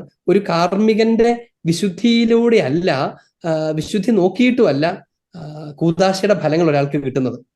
എന്ന് വെച്ചാൽ കൂടുതൽ വിശുദ്ധനായ ഒരു വൈദികൻ ഇവിടെ ബലിയർപ്പിക്കുന്നു, വിശുദ്ധി കുറഞ്ഞ ഒരു വൈദികൻ ഇവിടെ ബലിയർപ്പിക്കുന്നു. 2 പേരുടെയും ബലിയർപ്പണത്തിൽ പങ്കുചേരുന്ന ദൈവജനത്തിന് കിട്ടുന്ന കൃപ ഈക്വലാണ്. ഇനി സവിശേഷ വിധിയായ ചില കാര്യങ്ങളുണ്ട്. അത് അദ്ദേഹത്തിന്റെ ജീവിത മാതൃകയുടെ സ്വാധീനം, അങ്ങനെ തുടങ്ങുന്ന കുറെ അദ്ദേഹത്തിന്റെ വിശുദ്ധിയിൽ നിന്ന് പ്രസരിക്കുന്ന പരിമളം, ഇങ്ങനെ തുടങ്ങുന്ന കുറെ പേഴ്സണൽ കാര്യങ്ങൾ അവിടെ ഉണ്ട്. പക്ഷേ കൗദാശിക ഫലങ്ങൾ അത് പൂർണ്ണമാണ്. കാരണം എന്താണ്? കാരണം അത് ചുമ്മാ ഒരു ന്യായം പറയലല്ല. കാരണം അത് ദൈവജനത്തിന്റെ അവകാശമാണ്. കാരണം കർത്താവ് നോക്കുന്നത് അച്ഛനെയല്ല, അത് കിട്ടേണ്ട ആളെയാണ്. ആ ആൾക്ക് ഈ കൊടുക്കുന്ന ചാനലിന്റെ കുറവ് വരാൻ ദൈവം അനുവദിക്കില്ല. അതുകൊണ്ടാണ് കർത്താവ് ഇങ്ങനെ ചെയ്യുന്നത്. ഈ കാർമികന്റെ വിശുദ്ധിയോ അദ്ദേഹത്തിന്റെ കഴിവോ പരിഗണിക്കാതെ അദ്ദേഹത്തിലൂടെ ഈ കുദാശ പരികർമ്മം ചെയ്യുന്നത്. അത് കാർമികന് കൊടുക്കുന്ന ഒരു കേമത്തരമല്ല, പകരം ദൈവജനത്തിന് കർത്താവ് കൊടുക്കുന്ന വലിയ സ്ഥാനമാണ്. ദൈവജനത്തെ ദൈവം അത്രമേൽ മാനിക്കുന്നത് കൊണ്ടാണ് അവർക്ക് അതിലൊരു കുറവും വരരുതെന്ന് ദൈവം നിർബന്ധം പിടിക്കുന്നത്. അവർക്ക് അതിനകത്തൊരു കുറവും വരരുത്. ഈ വ്യക്തിയുടെ കുറവ് കൊണ്ട് എന്ന് വെച്ചാൽ വിശ്വസ്തനാകാൻ വേണ്ടി വിളിക്കപ്പെട്ട ദൈവത്തിന്റെ ശുശ്രൂഷകന്റെ അവിശ്വസ്തത അത് സ്വീകരിക്കുന്നവരെ ബാധിക്കരുത് എന്ന് കർത്താവിന് നിർബന്ധമുണ്ട്. അതുകൊണ്ടാണ് അങ്ങനെ ചെയ്യുന്നത് നമ്മൾ അറിയണം. അതുകൊണ്ട് അച്ഛന്മാർക്ക് അതിന് ഞാൻ എന്ത് ചെയ്താലും കുഴപ്പമില്ല, അതൊക്കെ നിങ്ങൾക്ക് കിട്ടിക്കോളും എന്ന് പറയാൻ അവകാശമൊന്നുമില്ല. അവർ വിശുദ്ധിയിൽ തന്നെ ആയിരിക്കുകയും അത് കൊടുക്കുകയും ചെയ്യേണ്ടതുണ്ട്. പക്ഷെ പറഞ്ഞു വന്ന കാര്യം മറ്റൊന്നാണ്, ഈശോ മിശിഹായുടെ സാന്നിധ്യം ഈ കൗദാശിക അടയാളങ്ങളിൽ മാത്രമല്ല, ഇപ്പം എന്ന് പറഞ്ഞാൽ ഇപ്പം മാമോസ്ത നൽകുമ്പോൾ ആ തിരുക്കർമ്മത്തിനകത്ത് മാത്രമല്ല, വിശുദ്ധ കുർബാനയിലും തിരുരക്തത്തിലും മാത്രമല്ല, ഈ രണ്ടിലും കൂടിയാണ്. മിശിഹായുടെ സ്ഥാനത്ത് നിൽക്കുന്ന പുരോഹിത വ്യക്തിയിലും ആ വിശുദ്ധ രഹസ്യങ്ങളിലും ഇത് രണ്ടും ഇൻസെപ്പറബിൾ ആണ് എന്നതാണ് എൻ്റെ കാര്യം. നമ്മൾ അടുത്ത ക്ലാസ്സിനെ കുറിച്ച് പറയാം. രണ്ടും ഇൻസെപ്പറബിൾ ആണ്. ഇങ്ങനെ ഇൻസെപ്പറബിൾ ആയിരിക്കുന്ന ഒരു ഒരു ഒരു ഒരു മീഡിയത്തിലൂടെയാണ് ദൈവം ഇത് പകർന്നു കൊടുക്കുന്നത്. അപ്പൊ അതുകൊണ്ട് നമ്മൾ അടിസ്ഥാനപരമായി ഓർത്തിരിക്കേണ്ട ഒരു കാര്യം, ഈ പൗരോഹിത്യത്തിന്റെ ശുശ്രൂഷ ഇതിന്റെ ഒരു പ്രധാനപ്പെട്ട ഭാഗമാണ്. പൗരോഹിത്യ ശുശ്രൂഷയെ ഡിനേ ചെയ്തുകൊണ്ടോ അല്ലെങ്കിൽ അതിനെ ചവിട്ടി താഴ്ത്തിക്കൊണ്ടോ നമുക്ക് ആരാധനാക്രമത്തിന്റെ കൃപാവരങ്ങൾ കവർന്നെടുക്കാൻ പറ്റത്തില്ല. ഇനി അത് തന്നെ പൗരോഹിത്യത്തിന്റെ എന്ന് പറയുമ്പോൾ ഓർക്കണം, പൗരോഹിത്യ പൂർണ്ണത നിക്ഷേപിച്ചിരിക്കുന്ന മേൽപ്പെട്ട സംഘാത്മകതയിലാണ് നിൽക്കുന്നത്. മേൽപ്പെട്ട ശുശ്രൂഷയുടെ സംഘാത്മകതയ്ക്കകത്താണ് നിൽക്കുന്നത്. ഓരോ ഇൻഡിപെൻഡന്റ് മെത്രാനിലേക്ക് വരുന്നതിന്റെ കാരണം എങ്ങനെയാണെന്ന് അറിയാമോ? ആ ഓരോ വ്യക്തി മെത്രാനും ആ സംഘത്തിനകത്തായിരിക്കുന്നതുകൊണ്ട് മാത്രമാണ്. അല്ലാതെ ആ സംഘത്തിൽ നിന്ന് വിഘടിച്ച് നിൽക്കുന്ന ഒരു മെത്രാന് അത് സാധ്യമല്ല. കൂട്ടായ്മയിലാണ് നൽകപ്പെടുന്നത്. കാരണം ആ കൂട്ടായ്മയാണ് മിശിഹാ രഹസ്യം സംഭവിക്കുന്നത്. അവരുടേതാണത്. അപ്പൊ അതിനെ ലംഘിക്കുകയോ അല്ലെങ്കിൽ മെത്രാന്മാരെ അവമതിക്കുകയോ മെത്രാൻ സംഘത്തെ കുറ്റപ്പെടുത്തുകയോ എന്ന് പറഞ്ഞാൽ തള്ളിക്കളയുകയോ എന്നിട്ട് ഞങ്ങളുടെ മാൻ പവർ കൊണ്ട് മസിൽ പവർ കൊണ്ട് ഞങ്ങൾക്ക് തരത്തിലുള്ള ലിറ്റർജി ഞങ്ങൾ ഇവിടെ കൊണ്ടുവരുമെന്ന് പറയുന്നത് ദൈവികമല്ല, പൈശാചികമാണ്. അതാണ് എൻ്റെ യാഥാർത്ഥ്യം. അത് പൈശാചികമാണ്. കാരണം അത് മിശിഹായുടെ ആരാധനയല്ല. അവിടുത്തെ ആരാധന എന്താണ്? പിതാവേ, എന്റെ ഹിതമല്ല, even though I don't will it, thy will be done എന്ന് പറഞ്ഞ കുരിശുമരണത്തെയാണ് നമ്മൾ ആഘോഷിക്കുന്നത്. ഒരു പരിശുദ്ധ കുർബാനയിൽ ആഘോഷിക്കുന്ന എന്താണ്? എന്റെ വില്ലല്ല, നിന്റെ വില്ല് എന്തോ അതെന്നെ ബലിയായി അർപ്പിക്കുന്ന, എനിക്ക് സകലതും നഷ്ടപ്പെടുന്ന, ഞാൻ അസന്നിഗ്ധാവസ്ഥയിലായിത്തീരുന്ന ആ ബലിയർപ്പണമാണ് എങ്കിൽ പോലും അതെനിക്ക് സ്വീകാര്യമാണ് നീ നൽകുന്നതിനാൽ എന്നാണ് ഈശോ പറയുന്നത്. ഗിവൺനെസ് ഫ്രം ഗാഡ്. പിതാവ് തനിക്ക് നൽകുന്ന പാനപാത്രം ഞാൻ കുടിക്കേണ്ടതല്ലയോ എന്ന് ഈശോ ചോദിക്കുന്നതിന്റെ കാരണം ഇതാണ്. നൽകപ്പെടുന്നത്, സ്വീകരിക്കുന്നതാണ് ബലിയർപ്പണം. അല്ലാണ്ട് ഈശോ പോലും ദൈവമായിരുന്നിട്ടും ദൈവത്തോടുള്ള സമാനത നിലനിർത്തേണ്ട കാര്യമില്ലാത്ത തുല്യനായിരുന്നിട്ട് പോലും ഈശോ തൻ്റെ വില്ലിനെ പൂർണ്ണമായും മാറ്റിവെക്കുകയാണ്. എങ്ങോട്ട് മാറ്റിവെക്കുന്നു? പിതാവിന്റെ വില്ലിനോട് അറ്റാച്ച് ചെയ്യും. ഒരു ആരാധനാക്രമത്തിൽ പങ്കെടുക്കുന്ന ഒരു വിശ്വാസി എന്താ ചെയ്യുന്നതെന്ന് അറിയാമോ? മിശിഹാ രഹസ്യങ്ങൾ സ്ലീഹന്മാർക്ക് പരമേൽപ്പിക്കപ്പെട്ട, അവർ മെത്രാൻ സംഘത്തിന് കൈമാറ്റം ചെയ്ത ആ രഹസ്യങ്ങളോട് നമ്മുടെ വില്ലിനെ നമ്മൾ കൊടുക്കുന്നതിനെയാണ് നമ്മുടെ പ്രാർത്ഥന എന്ന് പറയുന്നത്. നമ്മുടെ വില്ലിനെ ആ വില്ലിനോട് അറ്റാച്ച് ചെയ്യുന്നതിനെ മാത്രം വിളിക്കുന്ന പേരാണ് ലിറ്റർജി. അത് മാറ്റി വെച്ചിട്ട് ലിറ്റർജിയെ കുറിച്ച് ഘോരഘോരം സംസാരിക്കുന്ന ആളുകളെ നമ്മൾ കാണാറുണ്ട്. നമുക്ക് ഭയങ്കര സങ്കടമാണ് തോന്നുന്നത്. വെറുതെ ഒരു എന്താ പറയുക, എന്തു കഷ്ടമാണ് എന്ന് മാത്രമല്ല, നമുക്ക് ഭയങ്കര സഹതാപമാണ് തോന്നുന്നത്. അർഹതയില്ലാത്ത ഒരു കാര്യത്തിന്റെ മേൽ അവകാശം സ്ഥാപിക്കാൻ ശ്രമിക്കുകയും അർഹതയില്ലാത്ത അധികാരം ഉണ്ടെന്ന് ഭാവിക്കുകയും അർഹതയില്ലാതെ ചില കാര്യങ്ങളെ തൻ്റെ അല്ലെങ്കിൽ സംഘാത്മക ശക്തി കൊണ്ടോ തൻ്റെ താൻപോരിമ കൊണ്ടോ തൻ്റെ വാക്ചാതുര്യം കൊണ്ടോ വഴിക്ക് വരുത്താൻ ശ്രമിക്കുകയും ചെയ്യുമ്പോൾ മാനിപ്പുലേറ്റ് ചെയ്യപ്പെടുന്നത് മിശിഹാ നൽകിയ വലിയ ദാനമാണ്. അത് ആ ചെയ്യുന്നയാളുടെ ആത്മരക്ഷയെ തകർത്ത് കളയുന്നു മാത്രമല്ല, അതിന് കൂട്ടാളികളാകുന്നവരുടെ ആത്മരക്ഷയെ കൂടെ തകർത്ത് കളയും. ഈ പാപത്തിന് ഒരു പ്രത്യേകതയുണ്ട്. അത് പങ്കാളികളെ തേടിക്കൊണ്ടിരിക്കും, എപ്പോഴും തേടിക്കൊണ്ടിരിക്കും. പാപം ചെയ്യുന്ന ആളുകൾ പങ്കാളികളെ തേടിക്കൊണ്ടിരിക്കും. ഹവ്വ ഈ പഴം പറിച്ച് നിന്നിട്ട് എന്റെ കാര്യമോ പോയി, അവനെങ്കിലും രക്ഷപ്പെട്ടെന്ന് വിചാരിക്കുമല്ല, അവനെയും കൂടെ വിളിച്ചത് കൊടുക്കുകയാണ് ചെയ്യുന്നത്. അങ്ങനെ ആളെ കൂട്ടത്തിലേക്ക് ചേർക്കാനുള്ള ശ്രമം പാപത്തിന്റെ ഭാഗമാണ് എന്ന് നമ്മൾ ഓർക്കണം. അപ്പൊ അതുകൊണ്ട് ഒരു സ്ഥലത്ത് പാപം സംഭവിച്ചു കഴിഞ്ഞാൽ ആൾക്കൂട്ട ബലം കൊണ്ട് ആ പാപത്തെ ശരിയെന്ന് ധരിപ്പിക്കാനുള്ള ശ്രമങ്ങളൊക്കെ നടന്നുകൊണ്ടിരിക്കും. അത് ഏറ്റവും ഏറ്റവും ഏറ്റവും പ്രകടമായി ലോകചരിത്രത്തിൽ നടക്കാവുന്നത് അനുസരണത്തിനു വേണ്ടി തന്നെ നിലകൊള്ളുന്ന, അനുസരണത്തിന്റെ തന്നെ കേന്ദ്രമായിരിക്കുന്ന, അതിന്റെ പ്രകടനവും പ്രഖ്യാപനവുമായിരിക്കുന്ന ആരാധനാക്രമത്തിലാണ് എന്നത് വലിയ ശ്രദ്ധയോടെ വിശ്വസിക്കുന്നവർ തിരിച്ചറിയേണ്ടതുണ്ട്. അല്ലെങ്കിൽ നമ്മൾ ഇതിൽ നിന്നൊക്കെ എൻറ്റയർലി ദൂരെയായിരിക്കും. വാക്കുകൊണ്ട് പറയും, കുർബാനയൊക്കെ പിടിച്ചു മേടിക്കാന്ന് വിചാരിക്കരുത്. അത് നൽകപ്പെടുന്ന ദാനമാണ്. ഞങ്ങൾ ഗുസ്തി പിടിച്ച് ഞങ്ങൾക്ക് ഇഷ്ടമുള്ള പോലെ നടത്തും എന്നൊന്നും പറയരുത്. അത് ദൈവം നൽകിയിരിക്കുന്ന, ആർക്ക് നൽകി? അത് മെത്രാൻ സംഘത്തിന് നൽകി. അവരുടെ കൂട്ടായ്മയിൽ അവരുടെ പരിമിതികളും അവരുടെ കുറവുകളും ഒക്കെ ഉണ്ടാവും. പക്ഷേ ദൈവം അവർക്ക് നൽകിയതാണത്. അവരാണ് അതിന്റെ custodians. They are the stewards, they are the custodians. അവരാണ് അതിന്റെ കൈമാറ്റക്കാർ. അവരോട് ചേർന്ന് നിൽക്കുന്നവർക്കാണത് ലഭിക്കുക. അവരോട് ചേർന്ന് നിൽക്കാനുള്ള ഒരു എളിമയൊക്കെ നമുക്ക് വേണ്ടതാണ്. നമ്മൾ ബലം പിടിക്കുന്നവർക്ക് തന്നെ എല്ലാം നടക്കണമെന്ന് നമ്മൾ കുസ്തി പിടിക്കുകയൊന്നും ചെയ്യരുത്. അത് വിട്ടുകൊടുക്കാനൊക്കെ പറ്റുന്നത് വിശുദ്ധിയുടെ അടയാളമാണ്. ഞാൻ പറയണ പോലെ നടത്തിപ്പിച്ച ഞാൻ അടക്കുകയുള്ളൂ എന്നൊക്കെ പറയണത് വെറും തൻ്റെ ഇടമല്ല. അതൊരു മനുഷ്യൻ വീണുപോയ പാപത്തിന്റെ പുതിയ മുഖങ്ങളാണ്. ദൈവം ആവശ്യപ്പെട്ടത് അവനോട് ഒന്നേ ഉള്ളൂ, ഇത് മുഴുവൻ പഴം നീ നടുക്കത്തിൽ ഒരു പഴം തിന്നാതിരിക്കുക എന്ന് ആലങ്കാരിയും അവതരിപ്പിക്കുന്നത്. ചില കാര്യം നിന്റെ വില്ലിനെ ഒന്ന് അങ്ങോട്ട് കൊടുക്ക്, അതങ്ങനെ നടക്കട്ടെ, അതുകൊണ്ട് നിനക്കൊന്നും വരാൻ പോകുന്നില്ല എന്നാണ്. ദൈവം തരുന്ന ആരാധനാക്രമം ശരിക്കും ആലോചിച്ച് നോക്കി. ആരാധനാക്രമം അത് മിശിഹായുടെ അനുസരണത്തിൽ തന്നെ ബലിയായി അർപ്പിച്ച, കുരിശുമരണം വരെ അനുസരണമുള്ളവനായി തന്നെ താഴ്ത്തിയ ആ ഈശോയുടെ കുരിശുമരണത്തിന്റെ അനുഭവത്തിൽ പങ്കുചേരലാണ്. അപ്പൊ അതിനൊരല്പം വിട്ടുകൊടുത്താൽ എന്താ പറ്റുക?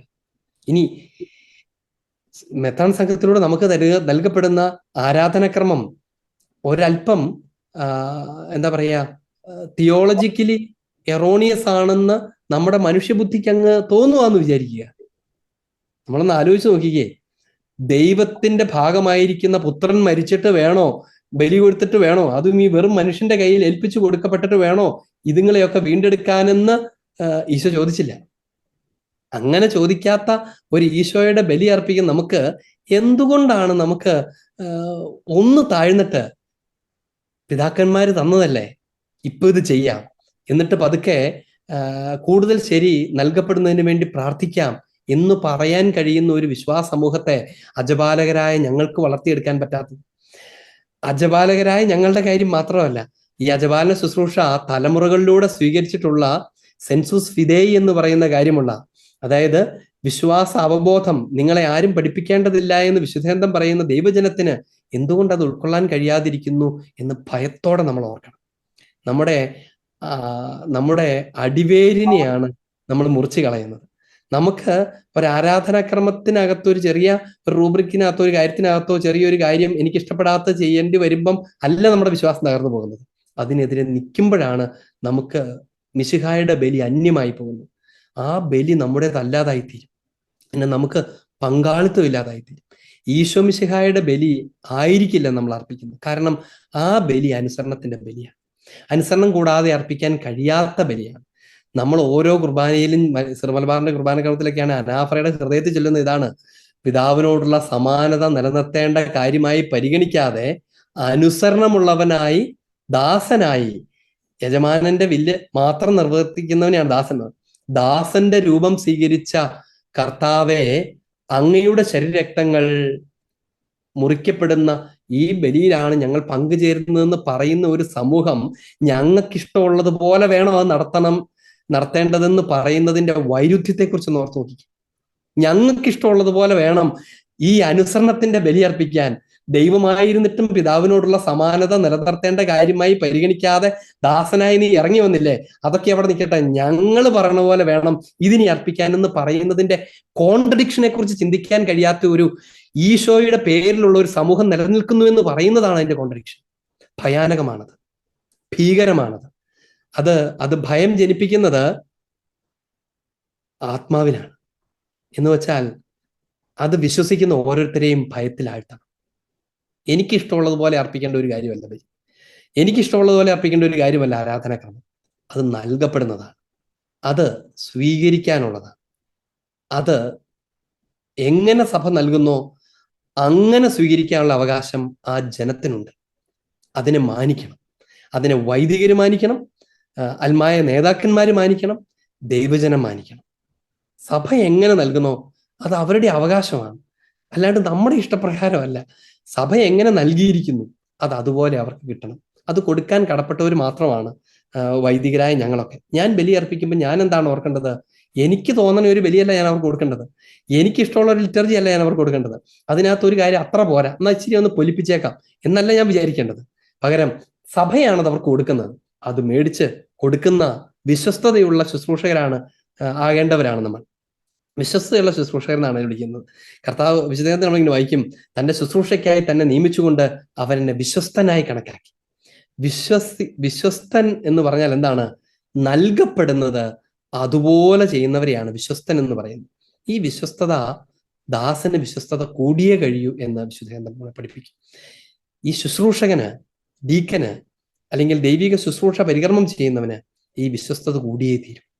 അതുകൊണ്ടാണ് എപ്പോഴും മാർപ്പാപ്പയൊക്കെ നൽകപ്പെട്ടില്ലേ അതുപോലെ ചെയ്യൂ എന്ന് നമ്മളെ പഠിപ്പിക്കുന്നതിന്റെ കാരണം ഇതാണ്. അല്ലാതെ ഇഷ്ടമുള്ള പോലെ ചെയ്തോ, നമുക്ക് തർക്കിച്ച് തീർക്കാമെന്നോ നമുക്ക് തല്ലി തീർക്കാമെന്നോ ആൾബലം കൊണ്ട് തീർക്കാമെന്നോ അല്ലല്ലോ. അത് സഭയുടെ ജീവിതമല്ല, സഭയുടെ ശൈലിയല്ല, അത് ആരാധനക്രമമേ അല്ല എന്ന് നമുക്ക് എന്നാണ് പഠിക്കാൻ കഴിയുന്നത് എന്നാണ് നമ്മൾ ആത്മശോധന ചെയ്യേണ്ടത്. ഇതൊരു വലിയ വേദനയുടെ മേഖലയാണ്. ഇതൊരിക്കലും ആരാധനാക്രമത്തെ അനുഭവിക്കാൻ ഒരിക്കലും മസിൽ പവർ കൊണ്ടോ ആൾബലം കൊണ്ടോ വാക്ചാതിരി കൊണ്ടോ പറ്റില്ല. അത് വിധേയത്വം കൊണ്ട് മാത്രമേ പറ്റൂ. എളിമയോടുകൂടെ മുട്ടുകുത്തിയെന്ന് സ്വീകരിക്കുന്നവർക്ക് മാത്രം അനുഭവിക്കാൻ കഴിയുന്നതാണ് ദൈവാരാധന. അല്ലാത്തവർക്ക് അതൊരു ഒരു പൊളിറ്റിക്കൽ റിയാലിറ്റിയാണ്. എന്ന് വെച്ചാൽ കൂടുതൽ ആളുകളുടെ ബലം കൊണ്ട് കണ്ടുപിടിക്കുന്ന ഒരു സൂത്രമോ അല്ലെങ്കിൽ ശക്തന്മാര് നേടിയെടുത്തതോ ഒക്കെ ആയിട്ട് മാറും. അങ്ങനെ ഒരിക്കലും ആരാധനക്രമം നമ്മുടെ ആവില്ല. നമുക്ക് ഇഷ്ടമുള്ളത് മസിൽ പിടിച്ചോ ബലം പ്രയോഗിച്ചോ ഇങ്ങോട്ടാ എന്ന് പറഞ്ഞ് മേടിക്കുന്നതും ആരാധനക്രമമായി മാറില്ല. അതൊരിക്കലും അനുഭവിക്കാൻ നമുക്ക് പറ്റില്ല, അനുഭവിക്കാൻ പറ്റില്ലെന്ന് മാത്രമല്ല, അതങ്ങനെ ചെയ്യും തോറും ഈ അനുസരണക്കേടിന്റെ അരൂപി, അതിനാണ് സാത്താൻ എന്ന് വിളിക്കുന്നത്. അനുസരണക്കേടിന്റെ അരൂപി നമ്മിൽ രൂഢമൂലമായിക്കൊണ്ടിരിക്കും. പിന്നെ നമുക്ക് ഇഷ്ടം പോലെ ന്യായങ്ങൾ ഉണ്ടായിരിക്കും. ഉണ്ടോ? അത് കുഴപ്പമായതുകൊണ്ടാണ് പറഞ്ഞത്, നന്മയ്ക്ക് വേണ്ടിയാണ് പറഞ്ഞത്. നമ്മുടെ നാൾ ഇതുവരെ ഇല്ലാതിരുന്ന നമ്മുടെ ഒരു ശീലം നഷ്ടപ്പെടുത്തി കളഞ്ഞതിന്റെ വിഷമം കൊണ്ടാണ് പറയുന്നത്. ഞങ്ങളെല്ലാവരും ഇങ്ങനെ ചെയ്തുകൊണ്ട് വന്നതുകൊണ്ട് നമ്മൾ ഇത്ര നാൾ അങ്ങനെ ചെയ്തു എന്ന് കരുതി ഒരു കാര്യം മാറ്റാൻ പറഞ്ഞാൽ മാറ്റിക്കൂടെ? എന്തെല്ലാം കാര്യങ്ങളിലാണ് നമ്മൾ ഇതുവരെ ശീലിച്ചിട്ടില്ലാത്തതൊക്കെ ശീലിച്ചിട്ടുള്ളത്, ഒരു വിഷമവും ഇല്ലാതെ അല്ലെ? നമ്മൾ ഇത്ര നാൾ അനുസരണ ശീലിച്ചിട്ടുണ്ട്, അത് വയലേറ്റ് ചെയ്യാൻ ഒരു വിഷമമില്ല. ഇത്രയും നാള് പൗരോഹിത്യത്തിന്റെ കൂട്ടായ്മയും സ്നേഹത്തെയൊക്കെ അനുസരണമൊക്കെ നമ്മൾ പഠിച്ചിട്ടുണ്ട്, അതിന് വയലേറ്റ് ചെയ്യാൻ ഒരു വിഷമമില്ല. ഇത്ര നാൾ നമ്മൾ ഫോണില്ലാതെ ജീവിച്ചിട്ടുണ്ട്, ഇപ്പൊ മൊബൈൽ വന്നപ്പം ആ ശീലം മാറ്റി, കത്തെഴുതിക്കൊണ്ടിരിക്കുന്ന ഞങ്ങളുടെ ശീലം, അതുകൊണ്ട് ഇത്ര നാൾ അതൊന്നും നമുക്കൊരു വിഷയമല്ല. നമ്മൾ ഇത്ര നാൾ നടന്നൊക്കെ പണ്ട് കാളവണ്ടിയിലൊക്കെ പോയിരുന്നു, പുതിയ വിമാനമൊക്കെ വന്നിട്ടുണ്ട്, അത് അതൊന്നും പ്രശ്നമല്ല, ഒന്നും പ്രശ്നമല്ല. ചിലപ്പോഴൊക്കെ നമുക്ക് തോന്നാവുന്ന വലിയൊരു പ്രശ്നം എന്നാണെന്നറിയാമോ? ഈ ഫരിസേയരുടെ ഒരു മെന്റാലിറ്റി ഉണ്ട്. കർത്താവ് തന്നെ പറഞ്ഞൊരു കാര്യമുണ്ട്, ദൈവത്തിന്റെ നിയമത്തെ ലംഘിക്കാൻ വേണ്ടി ദൈവത്തിന്റെ നിയമത്തെ അവർ ഉപയോഗിക്കുന്നു.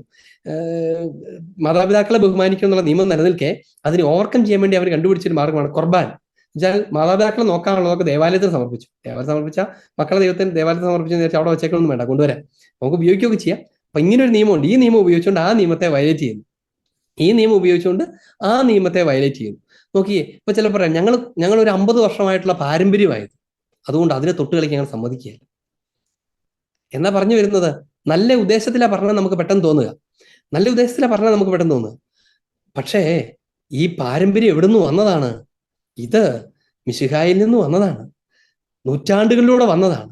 ഒരുപക്ഷെ അതിനേക്കാളും വലിയൊരു പാരമ്പര്യത്തെയാണ് ചെറിയൊരു പാരമ്പര്യം കൊണ്ട് നമ്മൾ തള്ളിക്കളയും. നമ്മൾ പാരമ്പര്യം വലുതാണെന്ന് പറയുന്നുണ്ടെങ്കിൽ എന്ന് വെച്ചാൽ നമ്മൾ ആലോചിച്ച് നോക്കിയേ, ഇപ്പൊ ഞങ്ങളുടെ ഇടവകയിൽ ഞങ്ങൾ കഴിഞ്ഞ 50 വർഷമായിട്ട് ഇങ്ങനെയാ കുർബാനയിലിരുന്നത്. ഞങ്ങളുടെ പറഞ്ഞ 3-4-5 അച്ഛന്മാര് അല്ലെങ്കിൽ 50 അച്ഛന്മാര് 10-20 അച്ഛന്മാര് ഞങ്ങളുടെ ഈ പള്ളിയിൽ ഇതായി ഇങ്ങനെയാ കുർബാന എഴുതിക്കൊണ്ടിരുന്നത്, അതുകൊണ്ട് ഞങ്ങൾക്ക് ഇങ്ങനെ പറ്റത്തുള്ളൂ എന്നൊരാൾ ഒരു ഇടവക പ്രസംഗവും പറയാന്ന് വിചാരിച്ചു.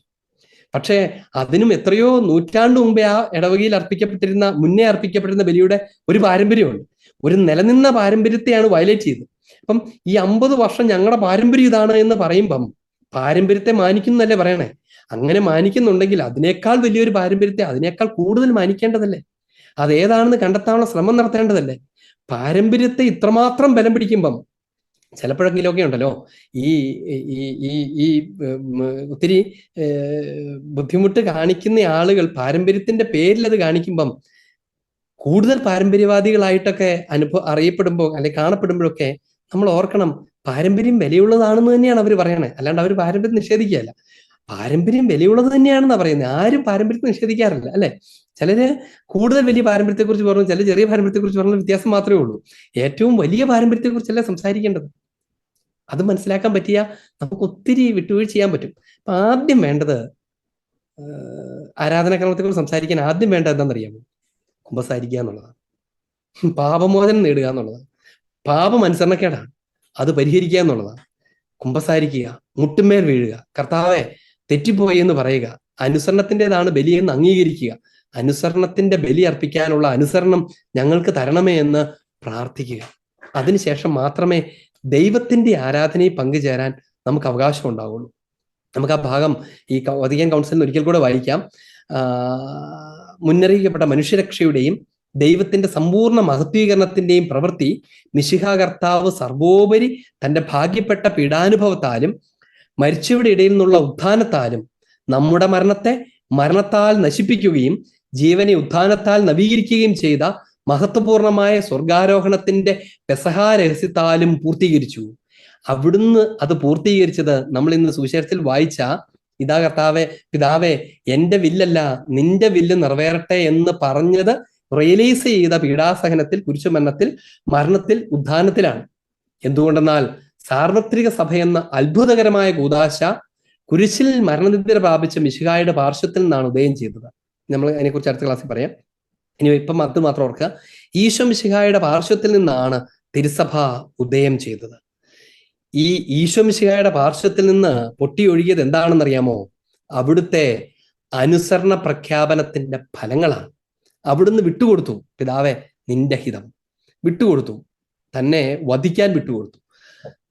ലോകത്തിന്റെ പാപം മുഴുവൻ സംവഹിച്ചവനായി നിന്നുകൊണ്ട്, ലോകത്തിന്റെ പാപം എന്ന് പറഞ്ഞാൽ അനുസരണക്കേട്, ഈ അനുസരണക്കേട് മുഴുവനും തൻ്റെ മേൽ വഹിച്ചിട്ട് അവിടുന്ന് അനുസരണം പ്രഖ്യാപിച്ചു. ആ അനുസരണക്കേടിന്റെ വ്യാപ്തി എന്താണെന്നറിയാമോ? അതിന്റെ ഭീകരത എന്താണെന്നറിയാമോ? ഈശോയുടെ രക്തധമനികൾ പൊട്ടി രക്തം വിയർപ്പായി ഒഴുകി എന്ന ആ കൊടിയ യാതന ഈ അനുസരണക്കേടിന്റെ ഫലമാണ്. എന്ന് വെച്ചാൽ എല്ലാ അനുസരണക്കേടിനും അത് വരുത്തി വെക്കുന്ന ശിക്ഷയുണ്ട്, അതിന്റെ പരിണിത ഫലമുണ്ട്. അപ്പം മനുഷ്യവംശത്തിന് മുഴുവൻ അനുസരണക്കേട് ഒരാൾ തൻ്റെ ശരീരത്തിലേക്ക് വഹിച്ചാൽ അതെന്തുമാത്രം കഠിനമായിരിക്കും എന്ന് ഓർത്ത് നോക്കി. രക്തധമനികൾ പൊട്ടി ഒലിക്കുന്നത് പോലെ പീഡാനുഭവമാണ് ഈശോയുടെ യഥാർത്ഥ പീഡാനുഭവം എന്ന് പറയുന്നത്. അവിടുന്ന് കുരിശിലേക്കുള്ള വഴിയിൽ ചാട്ടവാട് കൊണ്ട് തല്ലുകൊണ്ടതോ, മുൾക്കിരീടം ധരിച്ചതോ, കുരിശിൽ 3 ആണികൾ തൂങ്ങിക്കിടന്ന് പെടഞ്ഞതോ അല്ല. പകരം മനുഷ്യവംശത്തിന്റെ അനുസരണക്കേട് മുഴുവനും തൻ്റെ ശരീരത്തിൽ ഏറ്റെടുത്തതാണ്. എന്നിട്ട് അതിനെയാണ് അവിടുന്ന് കൊണ്ട് ബലിയായി അർപ്പിക്കുന്നത്, അനുസരണമായി അർപ്പിക്കുന്നത്. ആ ബലിയാണ് ആരാധനാക്രമത്തിൽ അർപ്പിക്കുന്നതെന്ന്, അനുസരണം കൂടാതെ ബലിയർപ്പണത്തെ നേടിയെടുക്കാൻ പറ്റും എന്ന് ചിന്തിക്കുന്നവർ ഓർക്കണം, നമ്മളും ഓർക്കണം. എല്ലാവർക്കും അത് ബാധകമാണ്. ചെറുതും വലുതുമായ എല്ലാ അനുസരണക്കേടിനെ കുറിച്ചാണ് പറയുന്നത്. എല്ലാ അനുസരണക്കേടിനെ കുറിച്ചും അനുസരണം പ്രഖ്യാപിക്കുന്നത് മാത്രമാണ് ഒരു പരിശുദ്ധ കുർബാന അർപ്പിക്കാൻ നമുക്കുള്ള യോഗ്യത. അനുസരണം പ്രഖ്യാപിക്കുന്നത് മാത്രമാണ് ആരാധനാക്രമത്തെക്കുറിച്ച് പറയാനുള്ള നമ്മുടെ യോഗ്യത. അനുസരണത്തിൽ പങ്കുചേരൽ മാത്രമാണ് ആരാധനാക്രമം അനുഭവിക്കാൻ, സ്വീകരിക്കാനുള്ള പാത്രം. അതുകൊണ്ട് കർത്താവിന്റെ പാനപാത്രം കുടിക്കുക എന്ന് പറയുന്നത് ഈ അനുസരണം കുടിക്കലാണ്. അത് അത്ര എളുപ്പമൊന്നുമല്ല. എനിക്ക് ഇഷ്ടപ്പെട്ടത് അനുസരിക്കും എന്ന് പറയാൻ എളുപ്പമാണ്, എനിക്ക് ഇഷ്ടപ്പെടാത്തത് അനുസരിക്കും എന്ന് പറയാനാണ് പാട്. കർത്താവ് പറയാണ്, എൻ്റെ ഹിതമല്ല നിന്റെ ഹിതം. എനിക്ക് ചിലപ്പോൾ ഇഷ്ടമില്ലായിരിക്കും. സിനഡ് നമുക്ക് തരുന്ന ആരാധനാക്രമം നമുക്ക് ചിലപ്പോൾ ഇഷ്ടമല്ലായിരിക്കും. നമ്മൾ ഈ കഴിഞ്ഞ നാളുകളിലൊക്കെ അഭിനന്ദ പിതാക്കന്മാർ പ്രകടമായി അങ്ങനെയൊക്കെ പറയണം നമ്മൾ കേട്ടു, അല്ലെ? ഒരുപക്ഷെ നമുക്ക് ചിലപ്പോൾ അത് കണ്ടിട്ടില്ല വരുത്താൻ പറ്റും. ഓക്കെ, പക്ഷേ എന്റെ കാര്യമല്ല, സിനഡിന്റെ കൂട്ടായ്മ എന്താ ആവശ്യപ്പെട്ടോ, ലെറ്റ് ദാറ്റ് ബി ഡൺ എന്ന് പറഞ്ഞ പിതാക്കന്മാരെ നമ്മൾ ഇഷ്ടം പോലെ കേട്ടു. അഭിനന്ദ പിതാക്കന്മാർ അങ്ങനെ പറയുന്നത് നമ്മൾ കേട്ടു. അതാണ് അതിന്റെ ചൈതന്യം, അതാണ് അതിന്റെ ചൈതന്യം എന്ന് നമുക്ക് ഓർക്കാം. നമുക്ക് തുറന്ന ചോദ്യോത്തരങ്ങളിലേക്ക് പ്രവേശിക്കാം. അത്യാവശ്യം സ്തുതിയായിരിക്കട്ടെ. ഞാൻ കഴിഞ്ഞ ക്ലാസ്സിനെ കുറിച്ചാണ് എനിക്ക് ചോദിക്കാനുള്ളത്. ആദ്യമായിട്ട് ഇന്നത്തെ ക്ലാസ് വളരെ എന്താ പറയുക, ഒത്തിരി ഭയവും വേദനയും എല്ലാം ഉണ്ട്. ഒത്തിരി തീക്ഷ്ണമായിട്ടുള്ളൊരു സംഗതിയാണ് പറഞ്ഞത്. ശരിക്കും ഭയത്തോടെയാണ്. ഞങ്ങളതിൽ പങ്കുകാരല്ലെങ്കിൽ കൂടിയും സഭയെ മൊത്തത്തിൽ കേരള സഭ പ്രത്യേകിച്ചും അതിന് ഉത്തരവാദിയാണ്. അതുകൊണ്ട് എത്ര വേദനയോടുകൂടി കർത്താവിൻ്റെ മുമ്പിൽ പ്രാർത്ഥിക്കണമെന്നുള്ള ഒരു വലിയ ബോധ്യം അച്ഛനോട് തന്നതിൽ ഒത്തിരി ദൈവത്തിന് നന്ദി പറയും. എൻ്റെ ക്വസ്റ്റ്യൻ വേറെ ഒന്നാണ്. കഴിഞ്ഞ ക്ലാസ്സിൽ നമ്മൾ പറഞ്ഞിരുന്നു പരിശുദ്ധ കുർബാന സ്വീകരിക്കുമ്പോൾ സഭയെ തന്നെയാണ് സ്വീകരിക്കുന്നതെന്ന് പറഞ്ഞിരുന്നു. അപ്പോൾ സഭയെ കൊടുക്കുന്ന ഒരവസ്ഥ. അപ്പോൾ ആ ഒരു പശ്ചാത്തലത്തിൽ നിന്നുകൊണ്ട് ഒന്ന് യോഹന്നാന്റെ സുവിശേഷം 13-ാം അധ്യായം 27-ാം തിരുവചനത്തിൽ പറയുന്നുണ്ട്, അപ്പക്കഷ്ണം സ്വീകരിച്ച ഉടനെ യൂദാസിൽ പൈശാച് പ്രവേശിച്ചു. ഇപ്പൊ ഈ ഒരു സാഹചര്യത്തിൽ 2 പോയിന്റാണ്. ഒന്ന്, ഈ ക്രൈസ്തവരല്ലാത്ത കത്തോലിക്കരല്ലാത്തവർ കുർബാന സ്വീകരിക്കുമ്പോൾ എന്ത് സംഭവിക്കുന്നു, അതായത് ഈ ഒരു പ്രശ്നം അവർക്ക് വരുമോ? അതൊന്ന്. ഈവൻ നമ്മൾ പോലും നമ്മൾ പാപത്തിന് യുദാസിനെ പോലെ പാപം ചെയ്തിട്ടുണ്ടോ ഇല്ലയെന്ന് നമുക്ക് പറയാൻ പറ്റത്തില്ല. അതിനേക്കാൾ മോശമായ പാപം ചെയ്തുകൊണ്ടായിരിക്കും ഒരുപക്ഷെ സ്വീകരിക്കുക.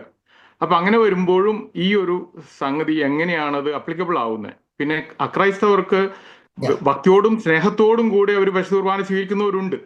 അത് അവർക്ക് എന്തുകൊണ്ട് അത് ഫലമാവുന്നില്ല? അത് എന്തുകൊണ്ടാണ് സ്വീകരിക്കരുതെന്ന് എന്ന് പറയുന്നത്? 2-3 കാര്യങ്ങൾ എടുത്ത് പറയാനുണ്ട്. ഒന്നാമത്തേത്, യൂദാസിന്റെ പാപം എന്താണ്? C, when you receive Eucharist you are receiving the church എന്നാണ് നമ്മൾ കഴിഞ്ഞ ക്ലാസ്സിൽ പറഞ്ഞത്. യൂദാസിന്റെ പ്രശ്നം എന്തായിരുന്നു? He received the communion but he denied the communion. അതാണ് പ്രശ്നം. കൂട്ടായ്മയുടെ അപ്പത്തെ സ്വീകരിച്ചു, കൂട്ടായ്മ വിട്ടുപോയി. അതായിരുന്നു പാപം. ഇനി നമ്മളെ സംബന്ധിച്ച് നമ്മളും പരിശോധിക്കേണ്ട കാര്യം എന്താണ്? മറ്റു പാപം സംഭവിച്ചോന്നല്ല, കൂട്ടായ്മയെ നിഷേധിച്ചുകൊണ്ടാണോ ഞാൻ കുർബാന സ്വീകരിക്കുന്നതെങ്കിൽ യൂദാസിന്റെ പാപമാണ്. കമ്മ്യൂണിയൻ ആണ് ഇതിനകത്ത് വിഷയം. ഹോളി കമ്മ്യൂണിയൻ ആണ് സ്വീകരിക്കുന്നത്. ഹോളി കമ്മ്യൂണിയൻ സ്വീകരിക്കുന്നു, പക്ഷെ കമ്മ്യൂണിയൻ ഇല്ല. കമ്മ്യൂണിയൻ ഡിനൈ ചെയ്തിട്ട് പോയി കമ്മ്യൂണിയൻ സ്വീകരിക്കുന്നു. അതാണ് യൂദാസിന്റെ പാപം. യൂദാസിന്റെ പാപം വേറെ ഒരു പാപമല്ല. കമ്മ്യൂണിയൻ ഡിനൈ ചെയ്തിട്ട് കമ്മ്യൂണിയൻ സ്വീകരിക്കുന്നതാണ് ഏറ്റവും വലിയ പാപം. അതാണ് പൗലോസ്ലീഹ ശാസിക്കുന്നത് മുഴുവൻ. നമുക്ക് പിന്നീട് സമയത്ത് അതിനെ കുറിച്ച് പറയാം. കമ്മ്യൂണിയൻ ആണ് നിങ്ങൾക്ക് തിന്നാനും കുടിക്കാനും വീടുകളിലെ കർത്താവിന്റെ സഭയെ അവഹേളിക്കാനും ഓരോരുത്തരും അവനവന്റെ കാര്യം നോക്കിയിട്ട് വന്നിരിക്കുന്നു എന്നൊക്കെ പറയുന്നതിന്റെ പശ്ചാത്തലം അതാണ്. അപ്പൊ അതുകൊണ്ട് കൂട്ടായ്മയുടെ അപ്പമാണ് സ്വീകരിക്കുന്നതെങ്കിൽ കൂട്ടായ്മ ഉണ്ടാകണം. ഇനി അക്രൈസ്തവരുടെ പ്രശ്നം എന്താണ്? അവർക്ക് എന്താണ് ഇല്ലാത്തത്? But the lack is that communion. അവർ പരിശുദ്ധ മാമോദിസയാൽ ഈ ശരീരത്തിന്റെ ഭാഗമായി തീർന്നിട്ടില്ല. അതുകൊണ്ട് കമ്മ്യൂണിയൻ ഇല്ല. കമ്മ്യൂണിയൻ ഇല്ലാത്ത ഒരാൾക്ക് ഈ കമ്മ്യൂണിയന്റെ അപ്പം സ്വീകരിക്കാൻ പറ്റില്ല, കമ്മ്യൂണിയന്റെ ഫലങ്ങൾ ഉണ്ടാവില്ല. അത് അറിഞ്ഞുകൊണ്ടാണെങ്കിൽ അത് ആ കമ്മ്യൂണിയന്റെ അപ്പത്തെ അവഹേളിക്കലാണ്. അജ്ഞതയോടെയാണെങ്കിൽ കർത്താവ് അത് ചിലപ്പോൾ പുറത്തേക്കും. അറിയാതെ ഒരാൾ ഇങ്ങനെ വിശുദ്ധ എല്ലാവരും സ്വീകരിക്കുന്നു, ഈശോയാണെന്ന് കേൾക്കുകയും ചെയ്തു, എന്നാൽ പോയി നമുക്ക് മേടിക്കാം എന്ന് പറഞ്ഞിട്ട് ശുദ്ധ ഉദ്ദേശിച്ച ഒരു മനുഷ്യൻ പാവം പോയി സ്വീകരിക്കാമെന്ന് വിചാരിച്ചു. നമ്മുടെയാണ് കുറ്റം. നമ്മളാളെ തടയേണ്ടതായിരുന്നു. അങ്ങനെ ആരും തടഞ്ഞുമില്ല, അറിഞ്ഞുമില്ല, ആൾ സ്വീകരിച്ചു പോയെങ്കിൽ അയാൾക്ക് പാപമൊന്നുമില്ല. പക്ഷെ ഈശോയുടെ സാന്നിധ്യം അയാളിൽ പ്രവേശിക്കുകയുമില്ല. കാരണം കമ്മ്യൂണിയൻ ആണത്. കമ്മ്യൂണിയൻ ഇല്ലാത്ത ഒരാൾക്ക് അത് കിട്ടത്തില്ല എന്നാണ് അതിന്റെ കാര്യം. അപ്പൊ അതുകൊണ്ട് കമ്മ്യൂണിയൻ ഇല്ലാതെ കമ്മ്യൂണിയൻ സ്വീകരിച്ച് കമ്മ്യൂണിയന്റെ ഉദാശയെ അവഹേളിക്കാതിരിക്കാൻ നോക്കാൻ നമുക്ക് കടമയുണ്ട്. അവരെ തടയേണ്ടതുണ്ട്. അപ്പൊ ആദ്യം അവരെന്ത് വേണം?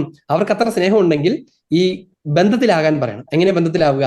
ഒട്ടിച്ചേർക്കാൻ പറയണം. ഒട്ടിച്ചേർക്കുന്ന എവിടെയാണ്? മാമോസയിലാണ്. മാമോസ സ്വീകരിക്കുന്നു, അപ്പോൾ ഈ ശരീരത്തിന്റെ ഭാഗമാകുന്നു, പിന്നെ അവർ കമ്മ്യൂണിയൻ സ്വീകരിക്കാം. ഇനി അത് അറിഞ്ഞുകൊണ്ടാണെങ്കിൽ അത് ഗൗരവമുള്ള പാപമാണ്. Hi father, വിചാരിക്കട്ടെ.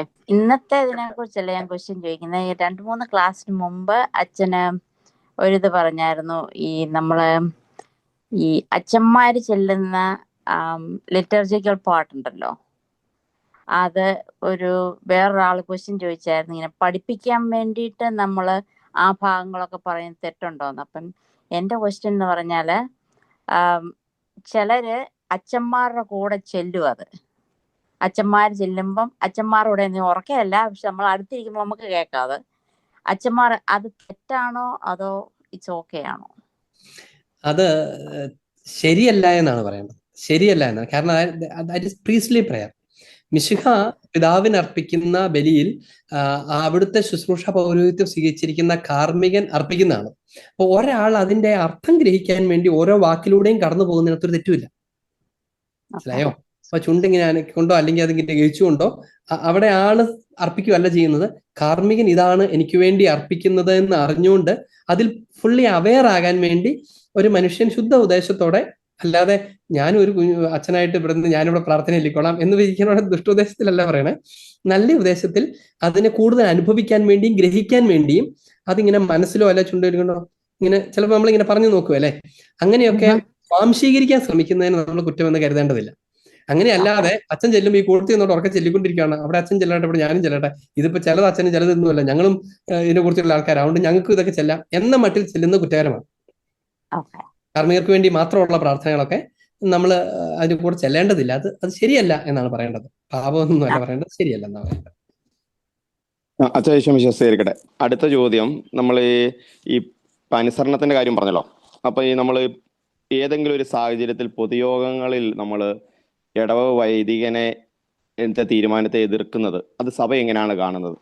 അതുപോലെ തന്നെ ഈ മെത്രാന്റെ കൂട്ടായ്മയിലാണ് മെത്രാനും ബാക്കി വൈദികരൊക്കെ വരുന്നത്. അപ്പം ഇപ്പൊ ഈ മെത്രാൻ ഈ കൂട്ടായ്മയിൽ നിന്ന് മാറി ചിന്തിക്കുകയും ആ തീരുമാനത്തെ ഇടവക ജനത്തിലേക്ക് എത്തുകയും ചെയ്യുമ്പോൾ അതിനെ ഇടവക ജനം എതിർക്കേണ്ട ഒരു സാഹചര്യം വരുമ്പോൾ അതിനെ എങ്ങനെയാണ് തിരുസഭ കാണുന്നത്?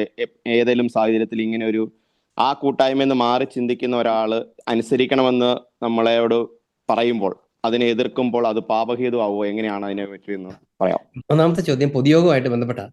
സത്യത്തിൽ എന്തിനാണ് പൊതുയോഗം? പൊതുയോഗം ഒരു ഇടവക സമൂഹത്തിൽ പരിശുദ്ധ റൂഹ ഇനി ഉള്ള നാളുകളിൽ ഈ അജപാലന സമൂഹത്തിന് എന്ത് നന്മകൾ തരാൻ പോകുന്നു, അതെങ്ങനെ അവർ സ്വീകരിക്കണമെന്ന് ഒരുമിച്ച് കൂടി പര്യാലോചിക്കാനാണ്. അപ്പൊ അതിനകത്ത് കാർമ്മികനാണ് അതിന്റെ വൈദികനാണ്, ആ ഇടവകയുടെ അജപാലകനാണ് അതിന്റെ അധ്യക്ഷൻ. അദ്ദേഹത്തിന്റെ നേതൃത്വത്തിലും അദ്ദേഹത്തിന്റെ നിയന്ത്രണത്തിലുമാണ് ഈ പൊതുയോഗം കൂടുന്നത്. അപ്പോൾ മാത്രമേ അത് പൊതുയോഗം ആവുകയുള്ളൂ. അതിന്റെ കാനിക്കൽ റിക്വയർമെന്റും ആണത്. ഇനി അതെങ്ങനെയാണ് നടക്കേണ്ടത്? ശരിക്കും നടക്കേണ്ടത് എങ്ങനെയാണെന്നാണ് ഇപ്പോൾ പറയാൻ പോകുന്നത്. അവർ ഒരുമിച്ച് കൂടണം, പ്രാർത്ഥിക്കണം, എന്നിട്ട് കർത്താവിന്റെ സന്നിധിയിൽ മുട്ടുമേ നിന്ന് യാചിക്കണം, കർത്താവെ ഞങ്ങൾ എന്ത് തീരുമാനം എടുക്കണമെന്നാണ് അങ്ങ് ആഗ്രഹിക്കുന്നത്, അങ്ങ് എന്ത് ആഗ്രഹിക്കുന്നുവെന്ന് ഞങ്ങൾക്ക് വെളിപ്പെടുത്തണമേ എന്ന് പ്രാർത്ഥിക്കണം. അതിനുശേഷം ഓരോരുത്തരും എളിമയോടുകൂടെ തനിക്കൊരു കാര്യം പറയാൻ തോന്നുവാണെങ്കിൽ വീണ്ടും റീതിങ്ക് ചെയ്യണം. ഇത് പരിശുദ്ധാത്മാവ് ഈ ഇടവകയുടെ നന്മയ്ക്ക് വേണ്ടി പറയുന്നത് തന്നെയാണോ, അതോ എൻ്റെ ഒരു മഹത്വത്തിനോ എൻ്റെ ഒരു താല്പര്യം നിറവേറാനോ ഒക്കെ ആയിട്ട് പറയിപ്പിക്കുന്നതാണോ, ഇത് ശരിക്കും ഈശോയുടെ വാക്കാണോ സാത്താന്റെ വാക്കാണോ എന്ന് കണ്ടെത്തണം. ആദ്യം കണ്ടെത്തണം. ഇത് ഉള്ളിൽ അത് ശുദ്ധമായ മനസ്സിൽ പ്രാർത്ഥിച്ച് ബോധ്യപ്പെട്ടാൽ ചാടി പറയരുത്. ബോധ്യപ്പെട്ട് കഴിഞ്ഞാൽ എനിക്ക് സംസാരിക്കാമോ എന്ന് ചോദിക്കണം. അപ്പൊ ആ സമയത്ത് സംസാരിച്ചോളൂ എന്ന് പറയും. അപ്പൊ ആ സമയത്ത് ഇതാണ് എൻ്റെ അഭിപ്രായം, ഞാൻ ഈ അഭിപ്രായത്തെ എല്ലാവരുടെയും ഹിതത്തിന് വിടുന്നു എന്ന് എളിമയോടെ പറഞ്ഞിട്ട് വേണം അത് അവസാനിപ്പിക്കാൻ. അങ്ങനെ അപ്പൊ അതിന് മറുവശത്ത് ആർക്കെങ്കിലും പറയാനുണ്ടോ എന്ന് കാർമ്മികൻ ചോദിക്കും, മീൻസ് അജപാലകൻ ചോദിക്കും. അപ്പൊ അവരും പറയാനുള്ളതെല്ലാം കേൾക്കും. അതിനുശേഷം ആദ്യം ഇതിന്റെ ഈ തീരുമാനം എടുക്കാനായിട്ട് ഉപയോഗിക്കാവുന്ന ആദ്യത്തെ ഒരു മാനദണ്ഡം അവരുടെ കോമൺ കൺസെൻസസ് ആണ്, എല്ലാവരും അഭിപ്രായപ്പെടുന്ന ഒരു കാര്യം. ഇനി അങ്ങനെ വരുമ്പോഴും ചില കാര്യങ്ങളിൽ കോമൺ കൺസെൻസസ് പ്രധാനപ്പെട്ടതല്ലാതായി മാറും. എവിടെയാണ്? ഫെയ്ത്ത് ആൻഡ് മോറൽസുമായി ബന്ധപ്പെട്ട വിഷയങ്ങൾ, അതായത് വിശ്വാസം, ധാർമ്മികത എന്ന വിഷയങ്ങളിൽ സമൂഹം മുഴുവനോട് കൂടി പറയാന്ന് ചോദിച്ചു. ഉദാഹരണത്തിന് ഇടവ സമൂഹം മുഴുവനോട് കൂടി അച്ഛാ നമുക്കൊരു കാര്യം ചെയ്യാം, നമുക്ക് ഈ ആഴ്ചയിൽ 7 ദിവസം കുർബാന വേണ്ട, 3 ദിവസം കൊന്ത, ബാക്കി 4 ദിവസം കുർബാന, അങ്ങനെയാക്കാന്ന് എല്ലാവരും കൂടി പറയാം. ഇതാണ് ഞങ്ങളുടെ പൊതുയോഗത്തിന്റെ തീരുമാനം എന്ന് പറഞ്ഞാൽ അച്ഛൻ അതിനകത്ത് ചോദ്യമൊന്നുമില്ല, ഇത് നടക്കുകയില്ല എന്ന് പറയണം. കാരണം എന്താണ്? അച്ഛൻ സഭയുടെ വിശുദ്ധ പാരമ്പര്യത്തിന്റെയും സഭയുടെ വിശുദ്ധ നിയമത്തിന്റെയും സൂക്ഷിപ്പുകാരനാണ്. അതിനോട് ഈ തീരുമാനം മാച്ചാവുണ്ടോ നോക്കേണ്ട ആളാണ് ഈ കാർമ്മികൻ. അപ്പൊ അതുകൊണ്ട് പൊതുയോഗത്തിന്റെ തീരുമാനം വെരിഫൈ ചെയ്യേണ്ടത് ഈ കാർമ്മികനാണ്. കാർമ്മികൻ എപ്പോഴും പറയണത്, തിരിച്ചു പറയണം, അതിന്റെ പൊതുയോഗത്തിന്റെ അധ്യക്ഷനായിരിക്കുന്ന അജപാലകനാണ്, വികാരിയച്ഛൻ എന്ന് പറയാം. അദ്ദേഹമാണ് തീരുമാനിക്കുന്നത്. ഇനി ഈ ഭൂരിപക്ഷം നോക്കി ചെയ്യാവുന്ന എന്താണ്? എക്സ്റ്റേണൽ ആയിട്ടുള്ള കാര്യങ്ങളാണ്. ഇപ്പൊ പൊതുയോഗ തിരുനാൾ ആഘോഷത്തിന് 10,000 രൂപയുടെ പടക്കം പൊട്ടിക്കുന്നു, 25,000 പടക്കം പൊട്ടിക്കുന്നു. മജോറിറ്റി പറയാണ് നമുക്ക് 25,000 പടക്കം പൊട്ടിക്കണം. അപ്പൊ അച്ഛന് വേണമെങ്കിൽ അവരെ നിർബന്ധിച്ച് നോക്കാം, നമ്മുടെ ഈ പാവപ്പെട്ട നമുക്ക് ഇച്ചിരി കുറച്ചുകൂടെ, അമ്പലും വില്ലും സമ്മതിക്കുന്നില്ലെങ്കിൽ അച്ഛൻ ആ വലിയ സമൂഹത്തിന്റെ ഇതിനെ സ്വീകരിക്കാനായിട്ട് സമൂഹത്തോട് ആവശ്യപ്പെടുന്നതിനകത്ത് കുഴപ്പമൊന്നുമില്ല. അപ്പൊ അങ്ങനത്തെ കാര്യങ്ങൾക്കകത്തൊക്കെ ഈ ഒരു കോമൺ താല്പര്യം പരിഗണിക്കപ്പെടേണ്ടതാണ്. ഇനി ഇതിന് ശേഷം എപ്പോഴും പൊതുയോഗത്തിന്റെ നിർദ്ദേശങ്ങൾ മുഴുവനും വന്നാലും ഇതിന്റെ ഫൈനൽ വേർഡ് ഇടവക വികാരിയച്ഛൻ്റെയാണ്.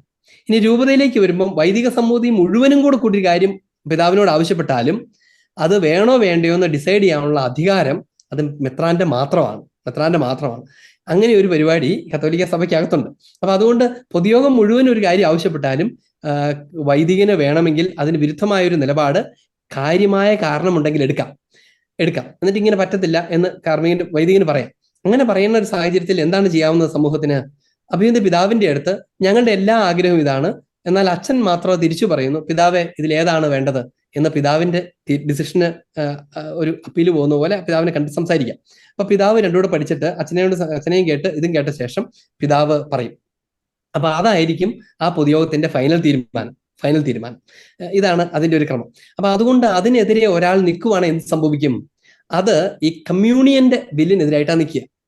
അപ്പൊ അതുകൊണ്ട് അവിടെ നമ്മൾ ആ കൂട്ടായ്മയിൽ നിന്ന് മാറി നിൽക്കുക ചെയ്യുന്നത്. അതുകൊണ്ടാണ് അവിടെ ശരിക്കും എന്താ ചെയ്യേണ്ടത്? എന്റെ അഭിപ്രായം ഇതാണ് എന്ന് പറയുന്നതിന്റെ അർത്ഥം നിങ്ങളുടെയും കൂടെ അഭിപ്രായം നോക്കൂ, എന്നിട്ട് ഫൈനലി ഏതിലേക്കാണോ എത്തുന്നത് അതിലേക്ക് ഞാനും ചേരും. അതുവരെ ഞാൻ ഇങ്ങനെ ഒരു കാര്യം കുറച്ച് ശരിയാണെന്ന് എനിക്ക് തോന്നിയത് ഞാൻ പറഞ്ഞു എന്ന് മാത്രമേ ഉള്ളൂ എന്ന് പറയലാണ് പൊതുയോഗത്തിലെ പങ്കാളിത്തം. അതാണ് സിനഡാലിറ്റി എന്ന് പറയുന്നത്. അതിന്റെ ഏറ്റവും നല്ല ഉദാഹരണം അപ്പസ്തോല പ്രവർത്തനം 15-ാമത്തെ അധ്യായത്തിലെ ആദ്യത്തെ സിനഡാണ്. അവിടെ എന്താ നടക്കുന്നത്? പരിച്ഛേദനം വേണോ പരിച്ഛേദനം വേണ്ടയോ? ആരാണ് പരിച്ഛേദനം വേണോ എന്ന് വാദിക്കുന്നതെന്ന് നമ്മൾ ശ്രദ്ധിക്കണം. ആരാണ്? ആദ്യത്തെ മാർപ്പാപ്പയാകുന്ന പത്രോസ്ലീഹ പറയാണ് പരിച്ഛേദനം കൊടുത്തിട്ട് മതി മാമോദിസ. ആദ്യം പരിച്ഛേദനം, അങ്ങനെ യഹൂദനാക്കുന്നു, എന്നിട്ടാണ് മാമോദിസ ക്രിസ്ത്യാനിയാക്കുന്നു. ഇതാണ് ഇവിടുത്തെ നിലപാട് എന്ന മട്ടിലാണ് പത്രോസ്ലീഹായും കൂടെയുള്ള സ്ലീഹന്മാരും ഒക്കെ നിൽക്കുന്നത്. ആ നേരത്താണ് പൗലോസ്ലീഹ പറയണത് ഈശോ രക്ഷിക്കുന്നവൻ എന്തിന് പരിച്ഛേദനം എന്ന് പൗലോസ്ലീഹ സംസാരിച്ചുകൊണ്ട് വരുന്നു. അപ്പൊ അതാണ് ഈ ചർച്ചയ്ക്ക് എടുക്കുന്നത്.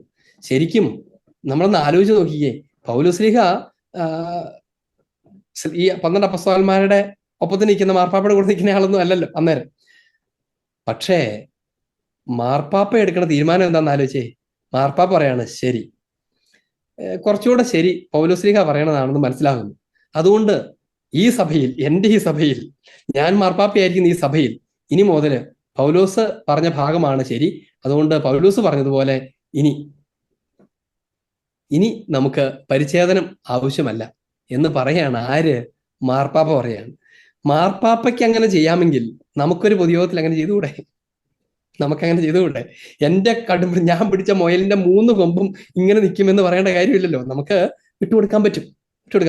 ഈ വിട്ടുകൊടുക്കൽ മനോഭാവമാണ് ഈ പൊതുയോഗം എന്ന് പറഞ്ഞ കാര്യത്തിന് അന്തസത്ത. അതിനകത്താണ് പരിശുദ്ധാരൂപി പ്രവർത്തിക്കുക. അല്ലെങ്കിൽ പൊളിറ്റിക്കൽ എന്താ പറയാ, ഒരു പൊളിറ്റിക്കൽ കാര്യമായി ഈ പൊതുയോഗം മാറും. ഈ ആൾക്കാര് അവരുടെ സംഘങ്ങൾ തമ്മിൽ യുദ്ധം ചെയ്യുകയും ബലമുള്ളവൻ മേൽക്കോയ്മ നടത്തുകയും ചെയ്യുന്നു. അപ്പം ഇതൊരു പൊതുയോഗം നടത്തുന്നതിന് മുമ്പിൽ ഒരു ഇടവക വികാരി നടത്തേണ്ട അജപാലനപരമായ ഒരു ആധ്യാത്മിക പരിശീലനമുണ്ട്. എന്ന് വെച്ചാൽ ഒരു ധ്യാനത്തിന്റെ അപ്പുറത്തെ പൊതുയോഗം നടക്കാവൂ. ഒരു ആത്മീയ ശുശ്രൂഷയുടെ പ്രബോധനത്തിന്റെ ധ്യാനത്തിന്റെ അപ്പുറത്തെ പൊതുയോഗം നടക്കാവൂ എന്നുള്ളതാണ് അതിന്റെ കാര്യം. അതുകൊണ്ട് കൂട്ടായ്മയാണ് അതിനകത്ത്. രണ്ടാമത്തെ ചോദ്യം, ഒരു സിനഡ് എടുക്കുന്ന ഒരു തീരുമാനത്തിന് വിരുദ്ധമായിട്ടൊരു മെത്രാൻ പ്രവർത്തിക്കുകയാണെങ്കിൽ എന്താണ് ചെയ്യുക എന്നുള്ളത്. ഒന്നാമത്തെ കാര്യം, സിനഡിന് വിരുദ്ധമായിട്ടൊരു മെത്രാൻ പ്രവർത്തിക്കാൻ പറ്റില്ല. സിനഡിനകത്ത് മെത്രാന്മാർക്ക് അഭിപ്രായങ്ങൾ പറയും. അതിനുശേഷം ആ പൊതു തീരുമാനത്തെയാണ് ഒരു മെത്രാൻ അംഗീകരിക്കുന്നത്, സ്വീകരിക്കുന്നത്. അപ്പം അത് സിനഡ് തീരുമാനിച്ചു കഴിഞ്ഞാൽ പിന്നെ അതിനകത്ത് ആര് മുന്നഭിപ്രായം പറഞ്ഞു എന്നുള്ളത് പ്രസക്തമല്ല. ഫൈനൽ ഡിസിഷനാണ് എല്ലാ മെത്രാന്മാരുടെ ഡിസിഷൻ, അതേ ഉള്ളൂ എന്നതാണ് അതിന്റെ യാഥാർത്ഥ്യം. ഇനി ഒരു പെർട്ടിക്കുലർ കോണ്ടെക്സ്റ്റില് നമുക്ക് തോന്നുകയാണ് ഈ പിതാവ് ആ സിനഡിന്റെ തീരുമാനം പോലെ അല്ല സംസാരിക്കുന്നത്, അല്ലെങ്കിൽ അങ്ങനത്തെ ധ്വനിയിലാണ് ഒരു കാര്യം ചെയ്യുന്നതെന്ന് നമുക്ക് തോന്നുകയാണ് കരുതുന്നത്. നമുക്ക് ചാടിക്കേറി അതിന്റെ വിധി പറയാനൊന്നും പറ്റത്തില്ല. പകരം നമ്മൾ എന്ത് ചെയ്യണം, അത് അങ്ങനെ തന്നെ ആയിരുന്നോ എന്ന് വെരിഫൈ ചെയ്യാനൊക്കെ ആയിട്ട് സിനഡിന് നമുക്കൊരു നിവേദനം സമർപ്പിക്കുകയൊക്കെ ചെയ്യും. അപ്പം അത് സിനഡിന്റെ തീരുമാനത്തിൽ നിൽക്കേണ്ടതാണ്.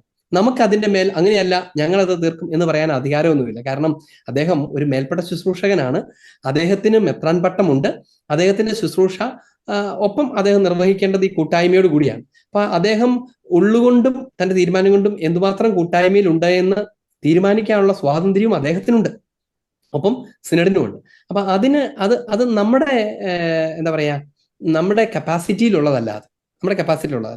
ഓഫ് കോഴ്സ് നമുക്ക് പോയിട്ട് പിതാവിനോട് ഈ നിവേദനം സമർപ്പിക്കുകയും പിതാവെ ഇങ്ങനെയാണ് ഞങ്ങൾക്ക് അനുഭവപ്പെടുന്നത്, പിതാവ് അതിനൊരു വിശദീകരണം തരുമോ, ഞങ്ങൾക്ക് അത് അറിയാനുള്ള ആഗ്രഹം കൊണ്ട് എന്ന് നമുക്ക് എളിമയോടെ പറയാം. പിതാവ് അത് നമുക്ക് വിശദീകരിക്കും. അപ്പോൾ ഇനി വിശദീകരിക്കാതിരിക്കുകയാണെങ്കിൽ നമുക്ക് സിനഡിനോട് പറയാം, ഇങ്ങനെ ഞങ്ങളുടെ ഒരു കാര്യം, ഞങ്ങളുടെ ഒരു വിഷമം ഇതിങ്ങനെയാണ് എന്ന് പറയാം. അപ്പൊ സിനഡ് അത് പരിഹരിക്കുന്നത് നമ്മൾ ഉദ്ദേശിക്കുന്ന സമയത്തിനകത്തും നമ്മൾ ഉദ്ദേശിക്കുന്ന ആ മാട്രിക്സിലും നമ്മൾ ഉദ്ദേശിക്കുന്ന വിധത്തിലും ആയിരിക്കണമെന്നൊന്നും വാശി പിടിക്കാൻ നമുക്ക് പറ്റില്ല. പകരം നമുക്ക് വിശുദ്ധഗ്രന്ഥം പറയുന്ന കാര്യമാണ്, അത് എല്ലാ കാര്യത്തിലും ബാധകമാണ്.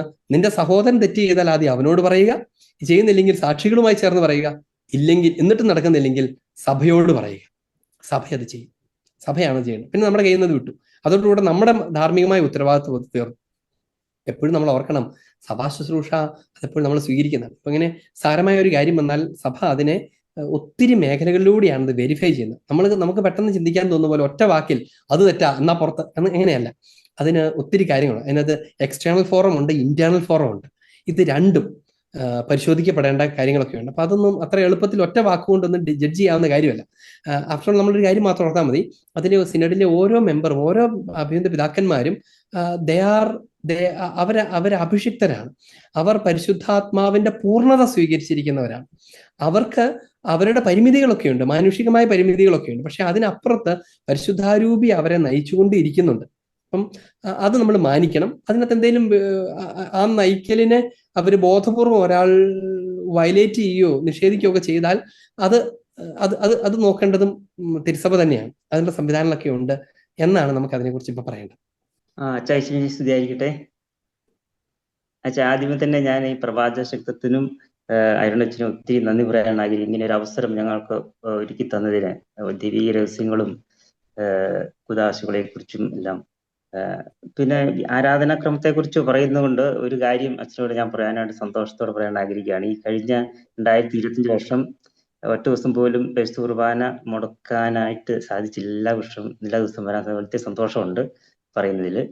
പിന്നെ എനിക്ക് സന്തോഷമാണ് കേൾക്കുന്നതിൽ, അതിനേക്കാൾ വലിയ സന്തോഷമാണ്. ഭയങ്കര അഭിമാനം, വലിയ അനുഗ്രഹമാണത്. ഞാൻ കുറെ വർഷമായിട്ട് പരിശ്രമിക്കായിരുന്നു അച്ഛാ. പല തടസ്സങ്ങളും വന്നേ അത് മുടങ്ങുമായിരുന്നു. ചിലപ്പം ദിവസങ്ങൾ വന്നോ യാത്രയിലൊക്കെ. കഴിഞ്ഞ വർഷം പനി വന്നിട്ടും, ഞാൻ 2 പ്രാവശ്യം പനി വന്നിട്ടും ആ അവസരത്തിൽ പോലും ഞാൻ പരിശുദ്ധ കുർബാന സംബന്ധിക്കാൻ പോയിട്ടുണ്ട്. സന്തോഷമുണ്ട്. പിന്നെ 2 ക്വസ്റ്റ്യൻ ആണല്ലോ അച്ഛാ. അതൊന്ന്, നമ്മൾ ഈ മാമോദിസ സ്വീകരിച്ച ഓരോരുത്തർക്കും കാവൽ മാലാഖ ഉണ്ടെന്ന് പറയുന്നുണ്ട്. അത് ശരിയാണോ? ഉണ്ടെങ്കിൽ അത് കാവൽ മാലാഖ നമ്മളെ ഏതൊക്കെ വിധത്തിൽ സഹായിക്കും? ഒരു ക്വസ്റ്റ്യന്. രണ്ടാമത്തെ ക്വസ്റ്റ്യന്, ഒരു മനുഷ്യന് ആത്മാവ് ദൈവം നൽകുമ്പോൾ അവന് ഈ ലോകത്തിലെ ആയുസ് നിശ്ചയിക്കുന്നുണ്ടോ? ഇത്ര വർഷം വരെ ജീവിച്ചിരിക്കണം ഈ ലോകത്തെന്ന്. ഈ 2 ക്വസ്റ്റ്യൻ ആണല്ലോ. ഓക്കെ, ഈ 2 ചോദ്യം ഒത്തിരി സമയം എടുത്ത് പറയേണ്ട ഉത്തരങ്ങളാണ്. പെട്ടെന്ന് കേട്ടപ്പോൾ ചെറുത് തോന്നിയില്ല. ഞാൻ 2 വാക്കിൽ അത് പറഞ്ഞ് നിർത്തുവേ. ഒന്നാമത്തേത് കാവൽമാലാഖമാരുണ്ടോ എന്ന് ചോദിച്ചാൽ കാവൽമാലാഖമാരുണ്ട്. എല്ലാവർക്കും ദൈവം ഒരു കാവൽമാലാഖ തരുന്നത്. വിശുദ്ധത്തിൽ തന്നെ അതിനെക്കുറിച്ച് പരാമർശങ്ങളുണ്ട്. ഒന്ന് ദൈവത്തിന്റെ അവരുടെ ദൂതന്മാർ ദൈവത്തിന്റെ മുഖം നിരന്തരം ദർശിച്ചുകൊണ്ടിരിക്കുകയാണ്, നിങ്ങൾക്കറിയില്ലേ എന്ന് ഒരു എളിയവനെ നിന്ദിക്കുമ്പോൾ അപ്പൊ അത് കവൽ ദൂതനെ കുറിച്ച് പറയുന്നത് കവൽമാലാഖയാണ്. ഇനി അപ്പസ്തോല പ്രവർത്തനം 12-ാമത്തെ അധ്യായത്തിൽ നമ്മൾ വായിക്കും, പത്രോസ്ലീഹ കാരാഗൃഹത്തിൽ നിന്ന് പുറത്തായി കഴിയുമ്പോൾ മർക്കോസിന്റെ ഭവനത്തെ സമ്മേളിച്ചിരിക്കുന്ന സഭയിലേക്ക് ചെല്ലുമ്പോൾ റോദ എന്ന കാവൽക്കാരി വാതിൽ തുറക്കും. വാതിൽ തുറന്നിട്ട് പത്രോസ് വന്നിരിക്കുന്നു എന്ന് പറയും. അപ്പൊ അവർ വിശ്വസിക്കുന്നില്ല. അവർ വീണ്ടും തർക്കിച്ചു പറയും പത്രോസ് ആണെന്ന് പറയും. ആ സമയത്ത് അവർ പറയുകയാണ് അത് പത്രോസിന്റെ കാവൽദൂതനായിരിക്കും, കാവൽമാലാഖയായിരിക്കും എന്ന്. വെച്ചാൽ ആ വിശ്വാസം ആദിമ സഭയിൽ മുതൽ അവർക്കറിയാമായിരുന്നു. അപ്പൊ അതുകൊണ്ട് കാവൽമാലാഖയുണ്ട് എന്ന കാര്യങ്ങൾ. കാവൽമാലാഖ എന്താ എന്ന് ചോദിച്ചു കഴിഞ്ഞാല് നമ്മളെ ദൈവവുമായി ബന്ധിപ്പിക്കുന്ന അരൂപിയാണ് ഈ കാവൽമാലാഖ. അപ്പൊ ദൈവഹിതം നമുക്ക് വ്യക്തമാക്കി തരുന്ന, നമ്മളെ ആത്മാവിൽ പരീക്ഷിക്കുന്ന, നമ്മളെ പാപഘടകത്തിൽ നിന്നൊക്കെ വിടാതിരിക്കാൻ നമ്മുടെ മനസാക്ഷിയിൽ ദൈവത്തിന്റെ നാമത്തിൽ സംസാരിക്കുന്ന ദൈവത്തിന്റെ തന്നെ ചൈതന്യമാണ്, ശക്തിയാണ്, അരൂപിയാണ് ഈ കവൽമാലാഖ. അപ്പൊ അതുകൊണ്ട് കവൽമാലാഖയോടുള്ള ബന്ധം ശരിക്കും നമ്മളെ ദൈവത്തോട് അടുപ്പിക്കും. കവൽമാലാഖയോട് പ്രാർത്ഥിക്കുകയും ബന്ധം യാചിക്കുകയും ഒക്കെ ചെയ്യും നമ്മളെ ഒത്തിരി ആത്മീയമായി സുരക്ഷിതരായിരിക്കാനായിട്ട് സഹായിക്കും. അടുത്തത്, ഈ ആയുസ് നിശ്ചയിച്ചിട്ടുണ്ടോന്ന് ഇത് പറയണമെങ്കിൽ വിധി, പ്രീഡെസ്റ്റിനേഷൻ, അതിന്റെ വിശദീകരണങ്ങളെല്ലാം പറഞ്ഞു വരാൻ. അതൊന്നും ഇപ്പൊ അങ്ങോട്ട് പോകണില്ല. ആയുസ് നിശ്ചയിച്ചിട്ടില്ല എന്ന് വേണം പറയാൻ. ആയുസ് ദൈവം നിശ്ചയിച്ചിരിക്കുകയല്ല. ദൈവത്തിന്റെ നിശ്ചയം എന്താണ്? ഇത് ഞാനിപ്പോ പറയുമ്പോൾ ഒത്തിരി പേർ കൺഫ്യൂഷൻ ഉണ്ട്. ഞാൻ എപ്പോഴും ഒരു സമയം ഒരു ഫുൾ ഡേ എടുത്ത് പറയാവേ, ഒരു ഫുൾ ടോക്ക് എടുത്ത് പറയാം. അതായത് ദൈവം ആഗ്രഹിക്കുന്നത് ഈ വ്യക്തി സാധാരണ പോലെ ജനിച്ച് സാധാരണ പോലെ വളർന്ന് സ്വാഭാവികമായ വാർദ്ധക്യത്തിലെത്തി സ്വാഭാവിക മരണം പ്രാപിക്കണമെന്നാണ് ദൈവത്തിന്റെ വില്ല്, ആഗ്രഹം. അതിനെ നമ്മുടെ അശ്രദ്ധ കൊണ്ട് അതിനെ ബ്രേക്ക് ചെയ്യാം. വേറൊരാൾക്ക് വേണമെങ്കിൽ അവന്റെ സ്വാതന്ത്ര്യം ഉപയോഗിച്ച് നമ്മളെ കൊല്ലാം. പക്ഷെ ദൈവത്തിന്റെ ആഗ്രഹം അതാണ്. പക്ഷെ എപ്പം മരിച്ചാലും നമ്മൾ ദൈവത്തിന്റെ സന്നിധിയിലേക്കാണ് പോകുന്നത്. എന്നാൽ നമ്മൾ എപ്പം മരിക്കുമെന്ന് ദൈവത്തിന് അറിയുകയും ചെയ്യാം. Pre knowledge of God. അപ്പൊ പ്രീ നോളജും പ്രീ ഡെസ്റ്റിനേഷനും ഒക്കെ രണ്ട് കോംപ്ലിക്കേറ്റഡ് ആയിട്ടുള്ള വിഷയങ്ങളാണ്. നമുക്ക് അതിനെ പിന്നീട് വിശദീകരിക്കും.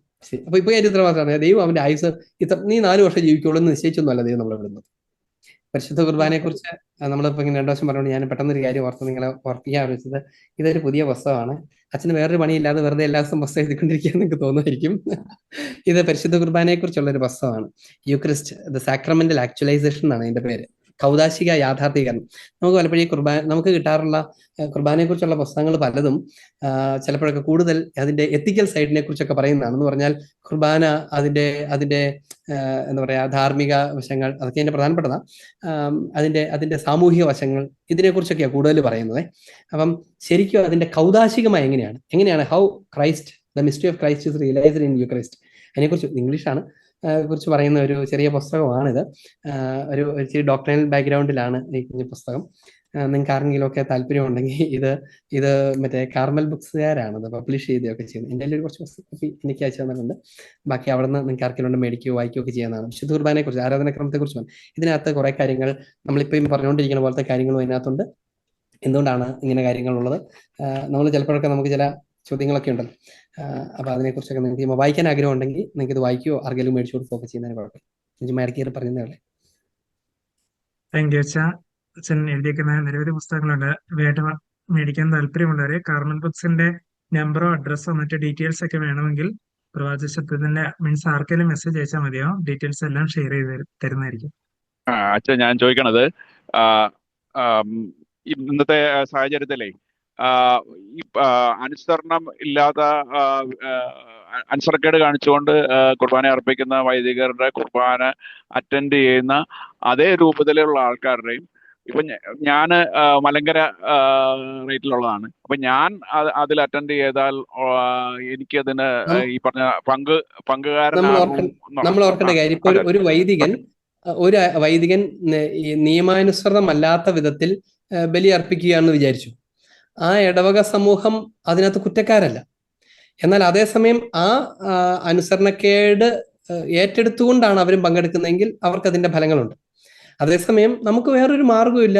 ഇപ്പൊ എന്റെ ഇടവകയിൽ ഇങ്ങനെയാണ്, ഓക്കെ, കർത്താവിന്റെ ബലിയാണ് അർപ്പിക്കപ്പെടുന്നത്. ആ വൈദികൻ അപ്പോഴും മിശിഹായുടെ സ്ഥാനത്ത് നിന്നാണ് ചെയ്യുന്നത്. പക്ഷെ അദ്ദേഹത്തിന്റെ വ്യക്തിപരമായ പെരുമാറ്റത്തിനകത്ത് ഒരു കുഴപ്പമുണ്ട്. അത് എന്റെ കുർബാന സ്വീകരണത്തിന്റെ പൂർണ്ണതയെ ബാധിക്കില്ല. എന്നാൽ അതേസമയം സഭ പറയുകയാണ് ഈ കുർബാന ഇൻവാലിഡ് ആണ്. രണ്ടാണ്, ഇൻവാലിഡ് ആണ്, അസാധുവാണ്. നിയമാനുസൃതം ഇല്ലിസിറ്റ് എന്ന് പറയുന്നതും ഇൻവാലിഡ് രണ്ടാണ്. ഇത് നിയമം അനുസരിക്കാതെയുള്ള കുർബാനയർപ്പണമാണെന്ന് പറഞ്ഞാൽ അതിന് അനുസരിക്കാത്ത ആൾക്കാണ് അതിന്റെ കുറ്റം. അതിന്റെ ശിക്ഷ അച്ഛനുള്ളതാണ്. എന്നാൽ ഈ കുർബാന വാലിഡ് അല്ല. ഉദാഹരണത്തിന് സഭയിൽ നിന്ന് പുറത്താക്കപ്പെട്ട ഒരാൾ അർപ്പിക്കുന്ന ഒരു കുർബാന, അത് വാലിഡ് അല്ല. അതിനകത്ത് നമ്മൾ പങ്കെടുത്ത് നമുക്ക് അതിന്റെ ഫലമൊന്നും കിട്ടത്തില്ല. ഇനി അതേസമയം അതും നമ്മൾ അറിയാതെയാണ്, പൂർണ്ണമായും നമ്മൾ അജ്ഞരായിരുന്നു. നമ്മളിപ്പോൾ ഒരു കുമ്പസാരത്തിൽ നിന്നിരുന്നു, അവിടെ ഒരാൾ കയറിയിരുന്ന് നമ്മളെ പറ്റിച്ചു എന്ന് കരുതുക. അങ്ങനെ ഒരു നിർഭാഗ്യകരമായ അവസരം വന്നു വിചാരിച്ചു. നമ്മൾ അതിനെ ഒരിക്കലും അറിഞ്ഞുമില്ല, നമ്മളത് പോവുകയും ചെയ്തു. പക്ഷെ സത്യത്തിൽ ആ കുമ്പസാരം കേട്ടയാൾ ഒരു വൈദികനെ ആയിരുന്നില്ല, ഒരാൾ നമ്മളെ പറ്റിക്കാൻ വേണ്ടി വന്നതാണ്. നമ്മൾ കുമ്പസാരിച്ചിട്ട് പോയി. അത് ഈശോയ്ക്ക് അറിയാം. ഈശോ അതിനെ മറ്റൊരു വിധത്തിൽ സ്വീകരിക്കും. അപ്പൊ അതുകൊണ്ട് ഒരാൾ നിയമം ലംഘിക്കുന്നു എന്ന് പറഞ്ഞ് നമ്മൾ അസ്വസ്ഥപ്പെടേണ്ട കാര്യമൊന്നുമില്ല. എന്നാൽ ആളുടെ മാനസാന്തരത്തിന് വേണ്ടിയൊക്കെ നമ്മൾ പ്രാർത്ഥിക്കുകയൊക്കെ ചെയ്യണം. അത് നമ്മുടെ സ്വീകരണത്തെ ബാധിക്കുകയൊന്നുമില്ല. പിന്നെ ഏതെങ്കിലും സാധ്യത മറ്റൊന്നുണ്ടെങ്കിൽ ആ സാധ്യത ഉപയോഗപ്പെടുത്തുകയൊക്കെ ചെയ്യും. അത് ഇടവക പള്ളിയെ തള്ളിക്കളഞ്ഞിട്ടൊന്നും അല്ല ചെയ്യേണ്ടത് എന്ന് കൂടെ പറയാം. ശരിയായിരിക്കട്ടെ. ഞാൻ ഡ്യൂട്ടിയിലാണ്, പെട്ടെന്ന് പറയാം.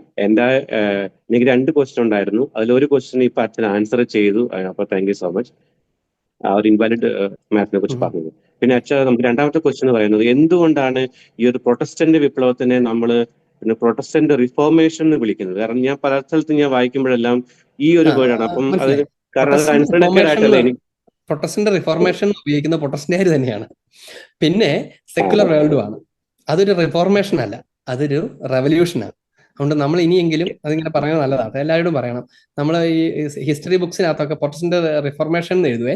അപ്പൊ അത് അവര് കുറച്ച് കത്തോലിക്കരെ കളിയാക്കാനും ഒക്കെ ആയിട്ടങ്ങ് എഴുതുന്നതാണ്. വളരെ ബുദ്ധിപൂർവം, വളരെ സൂത്രത്തിൽ അത് അടിച്ചേൽപ്പിക്കുന്ന ഒരു സൂത്രമാണ്. അത് ഒരിക്കലും ഇങ്ങനെയല്ല. അതായത് പ്രൊട്ടസ്റ്റന്റ് റിഫോർമേഷൻ അല്ല, അത് വേറെ റെവല്യൂഷനാണ്. അച്ഛൻ എനിക്ക് അച്ഛൻ ഇതിനു മുമ്പ് പറഞ്ഞിട്ടുണ്ടെങ്കിൽ അച്ഛൻ പറയണമെന്നില്ല, കാരണം അച്ഛന്റെ ക്ലാസ്സിലൂടെ ഞാൻ പോകുന്നുണ്ട്. അപ്പൊ ഒരു ക്വസ്റ്റ്യൻ എന്ന് പറഞ്ഞു കഴിഞ്ഞാൽ, ഈ സ്നാപയോഹനാന്റെ മാമോദിസയാണ് നമ്മൾ സ്വീകരിക്കുന്നത് ഒന്ന്. രണ്ടാമത്തെന്ന് പറഞ്ഞു കഴിഞ്ഞാൽ പരിശുദ്ധ അമ്മ കന്യക എന്ന് വിളിക്കുന്നുണ്ടല്ലോ, അത് ഒരാളിങ്ങനെ പറഞ്ഞു കേട്ടു, ഈശോയുടെ ജനനം വരെയായിരുന്നു കന്യക, അതിനുശേഷം ജനിക്കുന്നത് വരെ അവൻ അവളെ അറിഞ്ഞില്ല എന്ന് വചനം പറയുന്നത് കൊണ്ട് അതിനുശേഷം അവര് ഭാര്യ ഭർത്താവായിട്ട് ജീവിച്ചു കാണാം എന്ന് പറയുന്നുണ്ട്. അതിന്റെ ഒരു ക്ലാരിറ്റി സഭ എന്താ പറയുന്നത്? രണ്ടും പെട്ടെന്ന് പറയാം. ഒന്ന്, സ്നാപകന്റെ മാമോദിസ അല്ല നമ്മൾ സ്വീകരിക്കുന്നത്. സ്നാപകന്റെ മാമോദിസ ഒരു ഒരുക്കത്തിന്റെ മാമോദിസയാണ്. ഈശോ മിശിഹായുടെ മാമോദിസയാണ് നമ്മൾ സ്വീകരിക്കുന്നത്. ഈശോ മിശിഹായുടെ മാമോദിസ എന്ന് പറഞ്ഞാൽ അവിടുത്തെ പീഡാസഹന കുരിശുമരണ ഉത്ഥാനമാണ് നമ്മൾ സ്വീകരിക്കുന്നത്. റോമാലേഖനം 6:3 വായിച്ചാൽ നമ്മൾ ആ മാമോദിസയെ കുറിച്ചുള്ള ഒരു ക്ലാസ് ഉണ്ട്, അതൊന്ന് കേൾക്കുമ്പം അത് കുറച്ചുകൂടെ ക്ലിയർ ആവും. ഈശോ സ്വീകരിച്ച മാമോദിസ ഡിഫറെന്റ് ആണ്, സ്നാപകന്റെ മാമോദിസ ഡിഫറെന്റ് ആണ്. ഇനി നമ്മൾ സ്വീകരിക്കുന്ന മാമോദിസയുടെ അർത്ഥത്തിന് വ്യത്യാസമുണ്ട്. ഇനി അമ്മ കന്യക, പരിശുദ്ധ കന്യകാമറിയം, അവൾ നിത്യകന്യകയാണ്, എപ്പോഴും കന്യകയാണ്. അവൾ പുരുഷനെ അറിഞ്ഞിട്ടില്ല എന്ന് തന്നെയാണ് സഭയുടെ പാരമ്പര്യവും തിരിച്ചറിവും വിശുദ്ധഗ്രന്ഥത്തിന്റെ പ്രബോധനങ്ങളും. മറിയത്തിന്റെ മറ്റു മക്കളെന്ന് വേദത്തിൽ കാണപ്പെടുന്നത് മറിയത്തിന്റെ മക്കളല്ല എന്ന് നമുക്കറിയാം. അത് വളരെ എക്സ്പ്ലിസിറ്റ് ആണ് അതിനകത്ത്, അതിനെക്കുറിച്ച് പല സ്ഥലത്തുനിന്ന് അവൈലബിൾ ആണ്, ഞാൻ ആവർത്തിക്കുന്നില്ല. ഇനി പരിശുദ്ധ കന്യകാമറിയം, ഇനി ആ വാക്കാണ്, അവൾ മരണം പുത്രനെ പ്രസവിക്കുന്നത് വരെ അവൾ പുരുഷനെ അറിഞ്ഞില്ല എന്നാണ്. അതൊരു സെമിറ്റിക് ലാംഗ്വേജ് ആണ്. ഈ ലാംഗ്വേജിന് പാരലൽ ആയിട്ടുള്ള രസകരമായ ഒരു വാചകമുണ്ട്, അത് നിയമാവർത്തന പുസ്തകത്തിലാണ്. മിഖാളിനെ കുറിച്ച് പറയുന്നതാണ്. മിഖാൾ മരണം വരെ സന്താനരഹിതയായിരുന്നു എന്നാണ്. മിഖാൾ മരണം വരെ സന്താനരഹിതയായിരുന്നു എന്ന് വെച്ചാൽ മരണശേഷം മക്കൾ ഉണ്ടായി എന്നാണോ അതിന്റെ അർത്ഥം? അല്ല, അതൊരു സെമിറ്റിക് ഭാഷാശൈലിയാണ്. മരണം വരെ സന്താനരഹിതയായിരുന്നു പറഞ്ഞ പോലെ അവൾ പുത്രന്റെ ജന്മം വരെയും, കാരണം അങ്ങനെ വരെയും അവൾ കന്യകയായിരുന്നു പറഞ്ഞാൽ ഇവിടുത്തെ ആകെ വിഷയം ഈശോ മിശിഹായുടെ കന്യാജന്മമാണ്. ഈശോ മിശിഹായുടെ കന്യാജന്മത്തെ കുറിച്ചാണ് സൂചന സംസാരിക്കുന്നത്. അപ്പൊ അതുകൊണ്ടാണ് പരിശുദ്ധ കന്യകാമറിയം ഈശോയുടെ ജന്മം വരെ കന്യകയായിരുന്നു എന്ന് പറഞ്ഞാൽ ഈശോ കന്യകാജാതനാണ് എന്ന് പറയൽ മാത്രമാണ് ഉദ്ദേശം. അല്ലാണ്ട് മറിയത്തിന്റെ കന്യാത്വം അല്ല അവിടെ വിഷയം, ഈശോയുടെ കന്യാജനനം മാത്രമാണ് വിഷയം. അതുകൊണ്ടാണ് അങ്ങനെ അതിനെ ക്ലോസ് ചെയ്ത് അങ്ങനെ രേഖപ്പെടുത്തുന്നത്. അതൊരിക്കലും അതിനപ്പുറത്തുള്ള ഒരു കാര്യത്തെക്കുറിച്ച് പറയാനല്ല. കാരണം അല്ല എന്ന് പറയാനുള്ള കാരണം, ഈ മറിയത്തിന്റെ കാലഘട്ടത്തിൽ തന്നെയും മറിയത്തെ നിത്യകന്യകയെന്നാണ് സഭ മനസ്സിലാക്കിയിരുന്നത്. അതിന്റെ എല്ലാ സഭാപിതാക്കന്മാരൊക്കെ എഴുതുന്നതൊക്കെ അങ്ങനെ തന്നെയാണ്. പിതാവിന്റെയും പുത്രന്റെയും പരിശുദ്ധാത്മാവിന്റെയും നാമത്തിൽ ആമേൻ. കർത്താവായ ഈശോയെ, അങ്ങയുടെ വലിയ സ്നേഹത്തെക്കുറിച്ച് ഓർത്ത് അങ്ങയെ ആരാധിക്കുന്നു. പരിശുദ്ധ സഭയുടെ ഏറ്റവും പരസ്യമായ ആരാധനയിൽ പങ്കുചേരാൻ ഞങ്ങളെ അവിടുന്ന് ഒരുക്കുകയും യോഗ്യരാക്കുകയും ചെയ്യണമേ. മാമോദിസ സ്വീകരിച്ച് സാങ്കേതികമായി സഭയുടെ അംഗമായി എന്നുള്ളത് കൊണ്ടല്ല, പകരം ഈശോയുടെ തിരുഹൃദയത്തോട് അനുരൂപരാവുകയും അവിടുത്തെ അനുസരണത്തിന്റെ പങ്കാളികളാവുകയും അനുസരണമാകുന്ന പ്രാർത്ഥനയിൽ ഉൾപ്പെടുകയും അങ്ങനെ പ്രലോഭനത്തെ അതിജീവിക്കുകയും ചെയ്തുകൊണ്ടാണ് ഞങ്ങൾ അങ്ങയുടെ പ്രാർത്ഥനയിൽ, അങ്ങയുടെ ആരാധനയിൽ പങ്കുചേരുന്നതെന്ന് ഞങ്ങൾ ഓർക്കട്ടെ. കർത്താവെ, ആരാധനാ സമൂഹത്തെ മുഴുവനും അവിടുന്ന് ഒരുമിച്ച് കൂട്ടണമേ. അങ്ങയുടെ ഏക തൊഴുത്തും ഒരിടയനും ഒരു തൊഴുത്തുമായി തീരുന്ന കാലം വേഗം സംജാതമാകാൻ അവിടുന്ന് കൃപ ചെയ്യണമേ. ഞങ്ങൾ ഓരോരുത്തരെയും അവിടുന്ന് ആശീർവദിക്കണമേ, ഇപ്പോഴും എപ്പോഴും എന്നേക്കും. ആമേൻ.